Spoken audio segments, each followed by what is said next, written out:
Punjabi radio US ਸੇ ਸੁਣ ਰਹੇ ਸਾਰੇ ਹੀ ਸਰੋਤਿਆਂ ਨੂੰ ਬਲਵਿੰਦਰ ਕੌਰ ਵੱਲੋਂ ਪਿਆਰ ਭਰੀ ਸਤਿ ਸ਼੍ਰੀ ਅਕਾਲ। ਪ੍ਰੋਗਰਾਮ ਖਬਰ ਤੇ ਨਜ਼ਰ ਵਿੱਚ ਸਾਡੇ ਨਾਲ ਹੋਣਗੇ ਇਸ ਪੰਨਾ ਜੀ ਦੱਸਣਗੇ ਭਾਰਤ ਵਿੱਚ ਪੰਜਾਬ ਦੇ ਵਿੱਚ ਕੀ ਕੁਛ ਹੋ ਰਿਹਾ। ਕਰੋਨਾ ਦੀ ਖਬਰ ਸਾਰ ਲਵਾਂਗੇ। ਤੁਸੀਂ ਪੰਜਾਬੀ ਰੇਡੀਓ ਯੂਐਸ ਨੂੰ ਸੁਣਦੇ ਹੋ ਰੇਡੀਓ ਸੈੱਟ ਤੇ ਨੈੱਟ ਤੇ ਫੋਨ ਤੇ ਪਲੀਜ਼ ਇੱਕ ਰਿਕੁਐਸਟ ਜ਼ਰੂਰ ਹੈ ਤੁਹਾਡੇ ਕੋਲ ਕਿ ਤੁਸੀਂ ਐਪ ਨੂੰ ਪਲੀਜ਼ ਜ਼ਰੂਰ ਡਾਊਨਲੋਡ ਕਰ ਲਓ। ਐਪ ਦੇ ਜ਼ਰੀਏ ਤੁਸੀਂ ਕਿਤੇ ਵੀ ਹੋਵੋਗੇ ਤਾਂ ਇਸ ਪ੍ਰੋਗਰਾਮ ਨੂੰ ਸੁਣ ਸਕੋਗੇ। ਚੱਲਦੇ ਹਾਂ ਸਾਡੇ ਸਪਾਂਸਰਸ ਵੱਲ ਜਿਨ੍ਹਾਂ ਨੇ ਇਸ ਪ੍ਰੋਗਰਾਮ ਨੂੰ ਸਪਾਂਸਰ ਕੀਤਾ ਸਭ ਤੱਕ ਪਹੁੰਚਾਇਆ। ਖਾਲਸਾ ਇੰਸ਼ੋਰੈਂਸ ਏਜੰਸੀ ਸਾਨੂੰ ਜੇ 4082722500 ਗੁਰਦੀਪ ਸਿੰਘ ਪ੍ਰਦੀ ਕਲੋਵਸ ਤਨਾਮ ਸਿੰਘ ਸ਼ੇਰਗਿੱਲ ਸਲਮਾ ਮਨਜੀਤ ਸਿੰਘ ਦੀਵਾਨਾ ਫਰਜ਼ਨੋ ਜੈਂਡਰ ਹੋਮ ਲੋਨ ਵਾਲੇ ਮੋਹਨ ਚੀਮਾ ਦੀ 5599052575 ਟਰਕੀਆਣਾ ਇਮੀਗ੍ਰੇਸ਼ਨ ਲਾ ਫਰਮ 4159090503। ਬਹੁਤ ਧੰਨਵਾਦ ਕਰਦੇ ਹਾਂ ਪ੍ਰੋਗਰਾਮਾਂ ਨੂੰ ਸਪਾਂਸਰ ਕਰਦੇ ਹੋ ਸਭ ਤੱਕ ਪਹੁੰਚਾਉਂਦੇ ਹੋ। ਚੱਲਾਂਗੇ ਕੁਝ ਖਬਰਾਂ ਵੱਲ। ਖਬਰਾਂ ਤੋਂ ਬਾਅਦ ਜੇ ਤੁਹਾਡਾ ਵੀ ਕੋਈ ਸਵਾਲ ਹੋਇਆ ਤੁਸੀਂ ਵੀ ਕਾਲ ਕਰਕੇ ਬਲਤੇਜ ਪੰਨੂ ਹੋਰਾਂ ਨੂੰ ਪੁੱਛ ਸਕੋਗੇ। ਬਲਤੇਜ ਪੰਨੂ ਜੀ ਸਤਿ ਸ਼੍ਰੀ ਅਕਾਲ, ਸਵਾਗਤ ਹੈ ਜੀ। ਸਤਿ ਸ਼੍ਰੀ ਅਕਾਲ ਜੀ, ਧੰਨਵਾਦ ਜੀ, ਬਹੁਤ ਮਿਹਰਬਾਨੀ। ਹਾਂਜੀ, ਸਭ ਤੋਂ ਪਹਿਲਾਂ ਆਪਾਂ ਗੱਲ ਕਰਦੇ ਹਾਂ ਕਰੋਨਾ ਦੀ ਅਪਡੇਟ। ਦੇਖੋ ਜੀ, ਇੱਕ ਕੁਛ ਜਿਹੜੀਆਂ ਵੈਸੇ ਖਬਰਾਂ ਨੇ ਉਹ ਇਹ ਵੀ ਨੇ ਕਿ ਕੇਸ ਘਟ ਰਹੇ ਆ, ਉਹਦੇ ਉੱਤੇ ਕੁਝ ਕਿੰਤੂ ਪਰੰਤੂ ਜਿਹੜੇ ਹੋ ਸਕਦੇ ਆ, ਪਰ ਜਿਹੜੀਆਂ ਕਿਉਂਕਿ ਸਰਕਾਰ ਦੇ ਵੱਲੋਂ ਅਫੀਸ਼ੀਅਲ ਜਿਹੜੀਆਂ ਰਿਪੋਰਟਾਂ ਨੇ ਜਾਂ ਕੋਵਿਡ ਦੀ ਜਿਹੜੀ ਸਾਈਟ ਦੀਆਂ ਰਿਪੋਰਟਾਂ ਨੇ ਉਹ ਇਹ ਗੱਲ ਕਹਿੰਦੀਆਂ ਨੇ ਕਿ ਜਿਹੜੇ ਮਰੀਜ਼ ਨੇ ਉਹ 39% ਘੱਟ ਹੋ ਗਏ ਆ। ਇਹਦੇ ਵਿੱਚ ਚਿੰਤਾ ਵਾਲੀ ਜਿਹੜੀ ਗੱਲ ਆ ਉਹ ਇਹ ਆ ਕਿ ਮੌਤਾਂ ਦੀ ਗਿਣਤੀ ਨਹੀਂ ਘਟ ਰਹੀ। 2020 ਦੇ ਵਿੱਚ ਜਦੋਂ ਪੀਕ ਦੇ ਉੱਤੇ ਨਵੇਂ ਮਰੀਜ਼ਾਂ ਦੇ ਵਿੱਚ ਗਿਰਾਵਟ ਜਿਹੜੀ ਸੀ ਉਹ ਸ਼ੁਰੂ ਹੋਣ ਤੋਂ 12 ਦਿਨ ਬਾਅਦ ਮੌਤਾਂ ਦੇ ਵਿੱਚ ਕਮੀ ਆਉਣ ਲੱਗੀ ਸੀ। ਇਸ ਵਾਰੀ 18 ਦਿਨ ਹੋ ਗਏ ਨੇ। ਇਸ ਤਰ੍ਹਾਂ ਕੁਝ ਵੀ ਜਿਹੜਾ ਉਹ ਨਹੀਂ ਹੋ ਰਿਹਾ। ਭਾਰਤ ਤੋਂ ਬਾਅਦ ਬ੍ਰਾਜ਼ੀਲ, ਅਰਜਨਟਾਈਨਾ ਦੇ ਵਿੱਚ ਸਭ ਤੋਂ ਜ਼ਿਆਦਾ ਨਵੇਂ ਕੇਸ ਮਿਲ ਰਹੇ ਆ। ਭਾਰਤ ਅਮਰੀਕਾ ਦੇ ਵਿੱਚ ਗਿਰਾਵਟ ਜਾਰੀ ਹੈ, ਜਦੋਂ ਕਿ ਬ੍ਰਾਜ਼ੀਲ ਤੇ ਅਰਜਨਟੀਨਾ ਦੇ ਵਿੱਚ ਇਹ ਵਾਧਾ ਜਿਹੜਾ ਉਹ ਹੋ ਰਿਹਾ। ਪਰ ਦੂਜੇ ਪਾਸੇ ਮੌਤਾਂ ਦੇ ਮਾਮਲੇ ਦੇ ਵਿੱਚ ਭਾਰਤ ਦੁਨੀਆ ਦੇ ਤੀਜੀ ਜਗ੍ਹਾ ਦੇ ਉੱਤੇ ਜਿਹੜਾ ਉਹ ਚਲੇ ਗਿਆ। ਕਰੋਨਾ ਵਾਇਰਸ ਦੇ ਨਾਲ ਮਰਨ ਵਾਲਿਆਂ ਦੀ ਗਿਣਤੀ ਜਿਹੜੀ ਆ ਉਹ 3 ਲੱਖ ਤੋਂ ਪਾਰ ਹੋ ਗਈ ਹੋਈ ਆ। ਔਰ ਭਾਰਤ ਦੇ ਵਿੱਚ ਮੌਤਾਂ ਦੇ ਮਾਮਲੇ ਦੇ ਵਿੱਚ ਅਮਰੀਕਾ ਤੇ ਬ੍ਰਾਜ਼ੀਲ ਤੋਂ ਬਾਅਦ ਦੁਨੀਆ ਹੁਣ ਤੀਜੇ ਨੰਬਰ ਦੇ ਉੱਤੇ ਆ। ਕੇਂਦਰੀ ਸਿਹਤ ਮੰਤਰਾਲੇ ਦੇ ਅੰਕੜੇ ਜਿਹੜੇ ਆ ਕਹਿੰਦੇ ਆ 24 ਘੰਟਿਆਂ ਦੇ ਵਿੱਚ 4454 ਲੋਕਾਂ ਦੀ ਮੌਤ ਹੋਈ ਹੈ। ਇਹ ਉੱਥੇ ਟਿਕੀ ਹੋਈ ਹੈ 4300, 4200, 4400 ਦੇ ਨੇੜੇ। ਜਿਹੜੇ ਮ੍ਰਿਤਕਾਂ ਦੀ ਕੁੱਲ ਗਿਣਤੀ ਆ ਉਹ ਵੱਧ ਕੇ 3,03,720 ਦੇ ਉੱਤੇ ਜਿਹੜੀ ਉਹ ਪਹੁੰਚ ਗਈ ਹੋਈ ਆ। ਮੌਤਾਂ ਦੇ ਮਾਮਲੇ ਦੇ ਵਿੱਚ ਮਹਾਰਾਸ਼ਟਰ ਪਹਿਲੇ ਜਗ੍ਹਾ ਦੇ ਉੱਤੇ ਆ ਜਿੱਥੇ 88,620, ਕਰਨਾਟਕਾ ਦੂਜੇ ਨੰਬਰ ਦੇ ਉੱਤੇ 25,282, ਦਿੱਲੀ ਤੀਜੇ ਨੰਬਰ ਦੇ ਉੱਤੇ 23,202, ਫਿਰ ਤਾਮਿਲਨਾਡੂ 20,468, ਫਿਰ ਉੱਤਰ ਪ੍ਰਦੇਸ਼ 19,209 ਜਿਹੜਾ ਉਹ ਇੱਥੇ ਆਉਂਦਾ। ਹੁਣ ਜਿਹੜੀਆਂ ਮੌਤਾਂ ਨੇ ਉਹ ਕਿੰਨੀਆਂ ਦੱਸੀਆਂ ਜਾ ਰਹੀਆਂ ਨੇ, ਕਿੰਨੀਆਂ ਹੋ ਰਹੀਆਂ ਨੇ, ਉਹਦੇ ਉੱਤੇ ਬੜੇ ਸਾਰੇ ਸਵਾਲ ਜਿਹੜੇ ਆ ਉਹ ਖੜੇ ਆ। ਉਦੋਂ ਪਹਿਲਾਂ ਮੈਂ ਇਹ ਜ਼ਰੂਰ ਦੱਸ ਦੇਵਾਂ ਕਿ ਪੰਜਾਬ ਦੇ ਵਿੱਚ ਜਿਹੜੀਆਂ ਮੌਤਾਂ ਦੀ ਗਿਣਤੀ ਉਹ 178 ਹੋਈ ਆ ਪਿਛਲੇ 24 ਘੰਟਿਆਂ ਦੇ ਦੌਰਾਨ, ਤੇ 95 ਮੌਤਾਂ ਹਰਿਆਣੇ ਦੇ ਵਿੱਚ ਜਿਹੜੀਆਂ ਉਹ ਹੋਈਆਂ ਨੇ। ਜਿਹੜੀ ਆਮ ਮੌਤਾਂ ਨੇ ਜਿਹਦੇ ਵਿੱਚ ਨਾਰਮਲ ਤੌਰ ਦੇ ਉੱਤੇ ਮੁਲਕ ਦੇ ਵਿੱਚ ਜਦੋਂ ਹੁੰਦੀਆਂ ਨੇ, ਉਹ ਚਾਹੇ ਸੜਕ ਹਾਦਸੇ ਨੇ, ਚਾਹੇ ਉਹ ਵੱਖ-ਵੱਖ ਬਿਮਾਰੀਆਂ ਨੇ, ਹਾਰਟ ਅਟੈਕ ਹੈ, ਕੈਂਸਰ ਹੈ, ਸ਼ੂਗਰ ਹੈ, ਦਮਾ ਹੈ, ਜਿਹੜੀਆਂ ਏਦਾਂ ਦੀਆਂ ਮੌਤਾਂ ਨੇ ਉਹਦੇ ਨਾਲ ਜਿਹੜੀਆਂ ਹੁੰਦੀਆਂ ਨੇ। ਜੇ ਆਪਾਂ ਉਹਨਾਂ ਦਾ ਅੰਕੜਾ ਜਿਹੜਾ ਉਹ ਦੇਖਦੇ ਹਾਂ ਉਹ 29,000 ਦੇ ਕਰੀਬ ਹੈ ਮੁਲਕ ਭਰ ਦੇ ਵਿੱਚ। ਜੇ ਉਹਦੇ ਵਿੱਚ ਤੁਸੀਂ ਇਹ ਜਿਹੜੀਆਂ 4,4500 ਮੌਤਾਂ ਜਿਹੜੀਆਂ ਸਰਕਾਰੀ ਅੰਕੜਿਆਂ ਦੇ ਵਿੱਚ ਦੱਸਦੀਆਂ ਨੇ, ਜੇ ਉਹਦੇ ਵਿੱਚ ਤੁਸੀਂ ਪਲੱਸ ਕਰ ਲੈਂਦੇ ਹੋ ਇਹ, ਉਹਦੇ ਨਾਲ ਸ਼ਮਸ਼ਾਨ ਘਾਟ ਫੁੱਲ ਨਹੀਂ ਹੋ ਸਕਦੇ। ਉਹਦੇ ਨਾਲ ਜਿਹੜੇ ਦਬਾਏ ਜਾਂਦੇ ਨੇ ਉੱਥੇ ਉਹ ਫੁੱਲ ਨਹੀਂ ਹੋ ਸਕਦੇ। ਉਹਦੇ ਨਾਲ ਗੰਗਾ ਕੰਢੇ ਲਾਸ਼ਾਂ ਦੀ ਗਿਣਤੀ ਇੰਨੀ ਨਹੀਂ ਵੱਧ ਸਕਦੀ। ਹਾਂ, ਉਹਦੇ ਵਿੱਚ ਜੇ ਮੰਨ ਲਓ 29,000 ਦੇ ਵਿੱਚ ਤੁਸੀਂ 29,000 ਹੋਰ ਕਰ ਦਿਓ, ਫੇਰ ਵੀ ਇੰਨੀ ਜਿਹੜੀ ਗਿਣਤੀ ਆ ਉੱਥੇ ਨਹੀਂ ਹੋ ਸਕਦੀ। ਤੁਸੀਂ ਇਸ ਪਾਸੇ ਵੱਲ ਜਿਹੜਾ ਜੀ ਇਹ ਕੈਲਕੂਲੇਸ਼ਨ ਦਾ ਇਸ਼ਾਰਾ ਸਮਝਣਾ ਕਿ ਜੇ ਉੱਥੋਂ ਜਿੰਨੀਆਂ ਉਂਝ ਮੌਤਾਂ ਹੁੰਦੀਆਂ ਨੇ, ਜਿੱਦਾਂ ਆਪਾਂ ਕੋਈ ਸ਼ਮਸ਼ਾਨ ਘਾਟ ਆ ਉਹਦੇ ਵਿੱਚ ਦੇਖਦੇ ਆ 1 ਤੋਂ 2 ਡੈਡ ਬੋਡੀਜ਼ ਆਉਂਦੀਆਂ ਨੇ, ਜੇ ਅੱਜ ਉਹਦੇ ਵਿੱਚ 8 ਤੋਂ 10 ਡੈਡ ਬੋਡੀਜ਼ ਜਿਹੜੀਆਂ ਆ ਰਹੀਆਂ ਨੇ, ਤੇ ਇੱਥੋਂ ਤੁਸੀਂ ਇਹਦੀ ਕੈਲਕੂਲੇਸ਼ਨ ਦਾ ਅੰਦਾਜ਼ਾ ਲਾ ਸਕਦੇ ਹੋ ਨਾ, 2 ਤੇ 8 ਜਾਂ 2 ਤੇ 9, ਉਹਦੇ ਵਿੱਚ ਕਿੰਨੇ % ਜਿਹੜੀ ਆ ਉਹ ਮੌਤਾਂ ਹੋ ਗਈਆਂ। ਮੌਤਾਂ ਜਿਹੜੀਆਂ ਦੱਸੀਆਂ ਜਾ ਰਹੀਆਂ ਨੇ ਜਿੰਨੀਆਂ ਹੁੰਦੀਆਂ ਨਹੀਂ, ਉਦੋਂ ਕਿਤੇ ਜ਼ਿਆਦਾ ਮੌਤਾਂ ਭਾਰਤ ਦੇ ਵਿੱਚ ਹੋ ਰਹੀਆਂ ਨੇ, ਲੁਕੋਈਆਂ ਕਿਵੇਂ ਜਾ ਰਹੀਆਂ ਨੇ, ਉਹ ਬਹੁਤ ਵਾਰੀ ਤੁਹਾਡੇ ਨਾਲ ਬਹੁਤ ਸਾਰੇ ਅੰਕੜੇ ਸਾਂਝੇ ਕੀਤੇ ਆ। ਵੀ ਜੇ ਹੁਣ ਉੱਤਰ ਪ੍ਰਦੇਸ਼ ਦੇ ਵਿੱਚ ਜਦੋਂ ਇਲੈਕਸ਼ਨਾਂ ਹੋ ਕੇ ਹਟੀਆਂ ਪੰਚਾਇਤੀ, ਉਹਦੇ ਵਿੱਚ ਸਰਕਾਰ ਕਹਿੰਦੀ ਆ 2 ਮੌਤਾਂ ਹੋਈਆਂ, ਜਦੋਂ ਕਿ ਜਿਹੜੇ ਟੀਚਰਸ ਯੂਨੀਅਨਸ ਨੇ ਉਹਨਾਂ ਨੇ ਇਹ ਮੌਤਾਂ ਦੀ ਗਿਣਤੀ ਜਿਹੜੀ 2200 ਤੋਂ ਉੱਪਰ ਦੱਸੀ। ਜਦੋਂ ਸਰਕਾਰ ਅੰਕੜੇ ਕੁਝ ਦੱਸਦੀ ਹੈ, ਜੇ ਤੁਸੀਂ ਜਿਹੜੇ ਮੌਤ ਦੇ ਸਰਟੀਫਿਕੇਟ ਨੇ ਉਹਨਾਂ ਦੀ ਜਦੋਂ ਉਹ ਜਾਰੀ ਕੀਤੇ ਜਾਂਦੇ ਨੇ ਜਾਂ ਅਪਲਾਈ ਕੀਤੇ ਜਾਂਦੇ ਨੇ, ਉਹ ਅੰਕੜੇ ਦੇਖੋ ਤੇ ਉਹ ਅੰਕੜੇ ਬਹੁਤ ਜ਼ਿਆਦਾ ਵੱਡਾ ਫਰਕ ਹੈ ਜੀ। ਇਹਦੇ 'ਚ ਤਾਂ ਕੋਈ ਸ਼ੱਕ ਨਹੀਂ ਕਿ ਇਹ ਅੰਕੜਿਆਂ ਨੂੰ ਲੁਕੋ ਜ਼ਰੂਰ ਰਹੇ ਆ। ਅੱਗੇ ਗੱਲ ਕਰਦੇ ਹਾਂ ਕਿਸਾਨਾਂ ਦੀ, ਉਹਨਾਂ ਦੇ ਦਬਾਅ ਕੇ ਝੁਕੀ ਹਰਿਆਣਾ ਦੀ ਸਰਕਾਰ। ਐਕਚੁਅਲੀ ਇਹ ਸੀਗਾ ਜਿਹੜਾ ਪਿਛਲੇ ਦਿਨਾਂ ਦੇ ਵਿੱਚ ਜਦੋਂ ਜਿਹੜੇ ਹਰਿਆਣੇ ਦੇ ਮੁੱਖ ਮੰਤਰੀ ਆਏ ਇੱਥੇ ਹਿਸਾਰ ਦੇ ਵਿੱਚ, ਤਾਂ ਉੱਥੇ ਕਿਸਾਨਾਂ ਨੇ ਵਿਰੋਧ ਕੀਤਾ। ਔਰ ਵਿਰੋਧ ਜਿਹੜਾ ਸੀਗਾ ਉਹਦੇ 'ਚ ਇੰਨਾ ਵਿਰੋਧ ਹੋਇਆ ਕਿ ਪੁਲਿਸ ਨੇ ਲਾਠੀ ਚਾਰਜ ਕੀਤਾ, ਪੁਲਿਸ ਨੇ ਅਥਰੂ ਗੈਸ ਦੇ ਗੋਲੇ ਸੁੱਟੇ ਉੱਥੇ। ਔਰ 350 ਦੇ ਕਰੀਬ ਕਿਸਾਨ ਸੀਗੇ ਜਿਨ੍ਹਾਂ ਦੇ ਉੱਤੇ ਮਾਮਲਾ ਦਰਜ ਹੋ ਗਿਆ। ਔਰ ਮਾਮਲੇ ਦਰਜ ਜਿਹੜਾ ਕੀਤਾ ਗਿਆ 307 ਧਾਰਾ ਲਾਈ ਗਈ ਇਰਾਦਾ ਕਤਲ ਦੀ। ਮਨੋਹਰ ਲਾਲ ਖੱਟਰ ਹੋਰਾਂ ਦਾ ਕਿਸਾਨਾਂ ਪ੍ਰਤੀ ਰਵੱਈਆ ਪਹਿਲੇ ਦਿਨ ਤੋਂ ਹੀ ਪਤਾ ਕਿ ਕਿਸ ਤਰੀਕੇ ਦਾ ਚੱਲ ਰਿਹਾ। ਉਹ ਨਿੱਜੀ ਦੁਸ਼ਮਣੀਆਂ ਕੱਢ ਰਿਹਾ, ਨਿੱਜੀ ਕਿਹੜਾ ਕੱਢ ਰਿਹਾ। ਜਦੋਂ ਮੁਲਕ ਭਰ ਦੇ ਵਿੱਚ ਜਿਹੜੇ ਉਦਘਾਟਨ ਨੇ ਉਹ ਵਰਚੁਅਲ ਹੋ ਰਹੇ ਨੇ, ਤਾਂ ਉਹ ਜਾਣਬੁੱਝ ਕੇ ਜਾ ਕੇ ਸ਼ਰਾਰਤ ਕਰਨੀ ਚਾਹੁੰਦਾ। ਜਿੱਥੇ ਵੀ ਜਾਂਦਾ ਵੀ ਉੱਥੇ ਆਉਣਗੇ ਤੇ ਫਿਰ ਡਾਂਗਾਂ ਜਿਹੜੀਆਂ ਉਹ ਭਰਾਈਆਂ ਜਾਣਗੀਆਂ। ਇਹ ਹਿਸਾਰ ਦੇ ਵਿੱਚ ਕਿਸਾਨ ਜਿਹੜੇ ਸੀ ਉਹ ਵੱਡੀ ਗਿਣਤੀ 'ਚ ਇਕੱਠੇ ਹੋਣੇ ਸ਼ੁਰੂ ਹੋ ਗਏ। ਇੰਨੀ ਉਮੀਦ ਨਹੀਂ ਸੀਗੀ ਸਰਕਾਰ ਨੂੰ। ਚੁਫੇਰੇ ਤੋਂ ਹਿਸਾਰ ਘਿਰ ਗਿਆ, ਜਿਹੜਾ ਸੈਕਟਰੀਏਟ ਸੀਗਾ ਉਹਨੂੰ ਘੇਰਾ ਪੈ ਗਿਆ। ਬਹੁਤ ਵੱਡੀ ਗਿਣਤੀ ਦੇ ਵਿੱਚ ਪੈਰਾਮਿਲਟਰੀ ਫੋਰਸਸ ਤੇ ਫੋਰਸਸ ਜਿਹੜੀਆਂ ਹਰਿਆਣੇ ਦੀਆਂ ਉਹ ਲਾਈਆਂ ਹੋਈਆਂ ਸੀਗੀਆਂ। ਰਕੇਸ਼ ਟਕੈਤ ਹੋਰੀ ਵੀ ਉੱਥੇ ਪਹੁੰਚ ਗਏ। ਔਰ ਉਹਨਾਂ ਦੇ ਪਹੁੰਚਣ ਦੇ ਨਾਲ ਨੇੜੇ ਤੇੜੇ ਦੇ ਕਿਸਾਨ ਬਹੁਤ ਵੱਡੀ ਗਿਣਤੀ ਦੇ ਵਿੱਚ ਜਿਹੜੇ ਉਹ ਪਹੁੰਚ ਗਏ। ਦਾਦਰੀ ਦੇ ਵਿਧਾਇਕ ਸੋਮਵੀਰ ਸਾਗਵਾਨ ਵੀ ਸਮਰਥਨ ਦੇਣ ਦੇ ਵਾਸਤੇ ਪਹੁੰਚ ਗਏ। ਐਡੀ ਵੱਡੀ ਗਿਣਤੀ 'ਚ ਕਿਸਾਨ ਪਹੁੰਚੇ ਕਿ ਪ੍ਰਸ਼ਾਸਨ ਦੇ ਹੱਥ ਪੈਰ ਫੁੱਲ ਗਏ।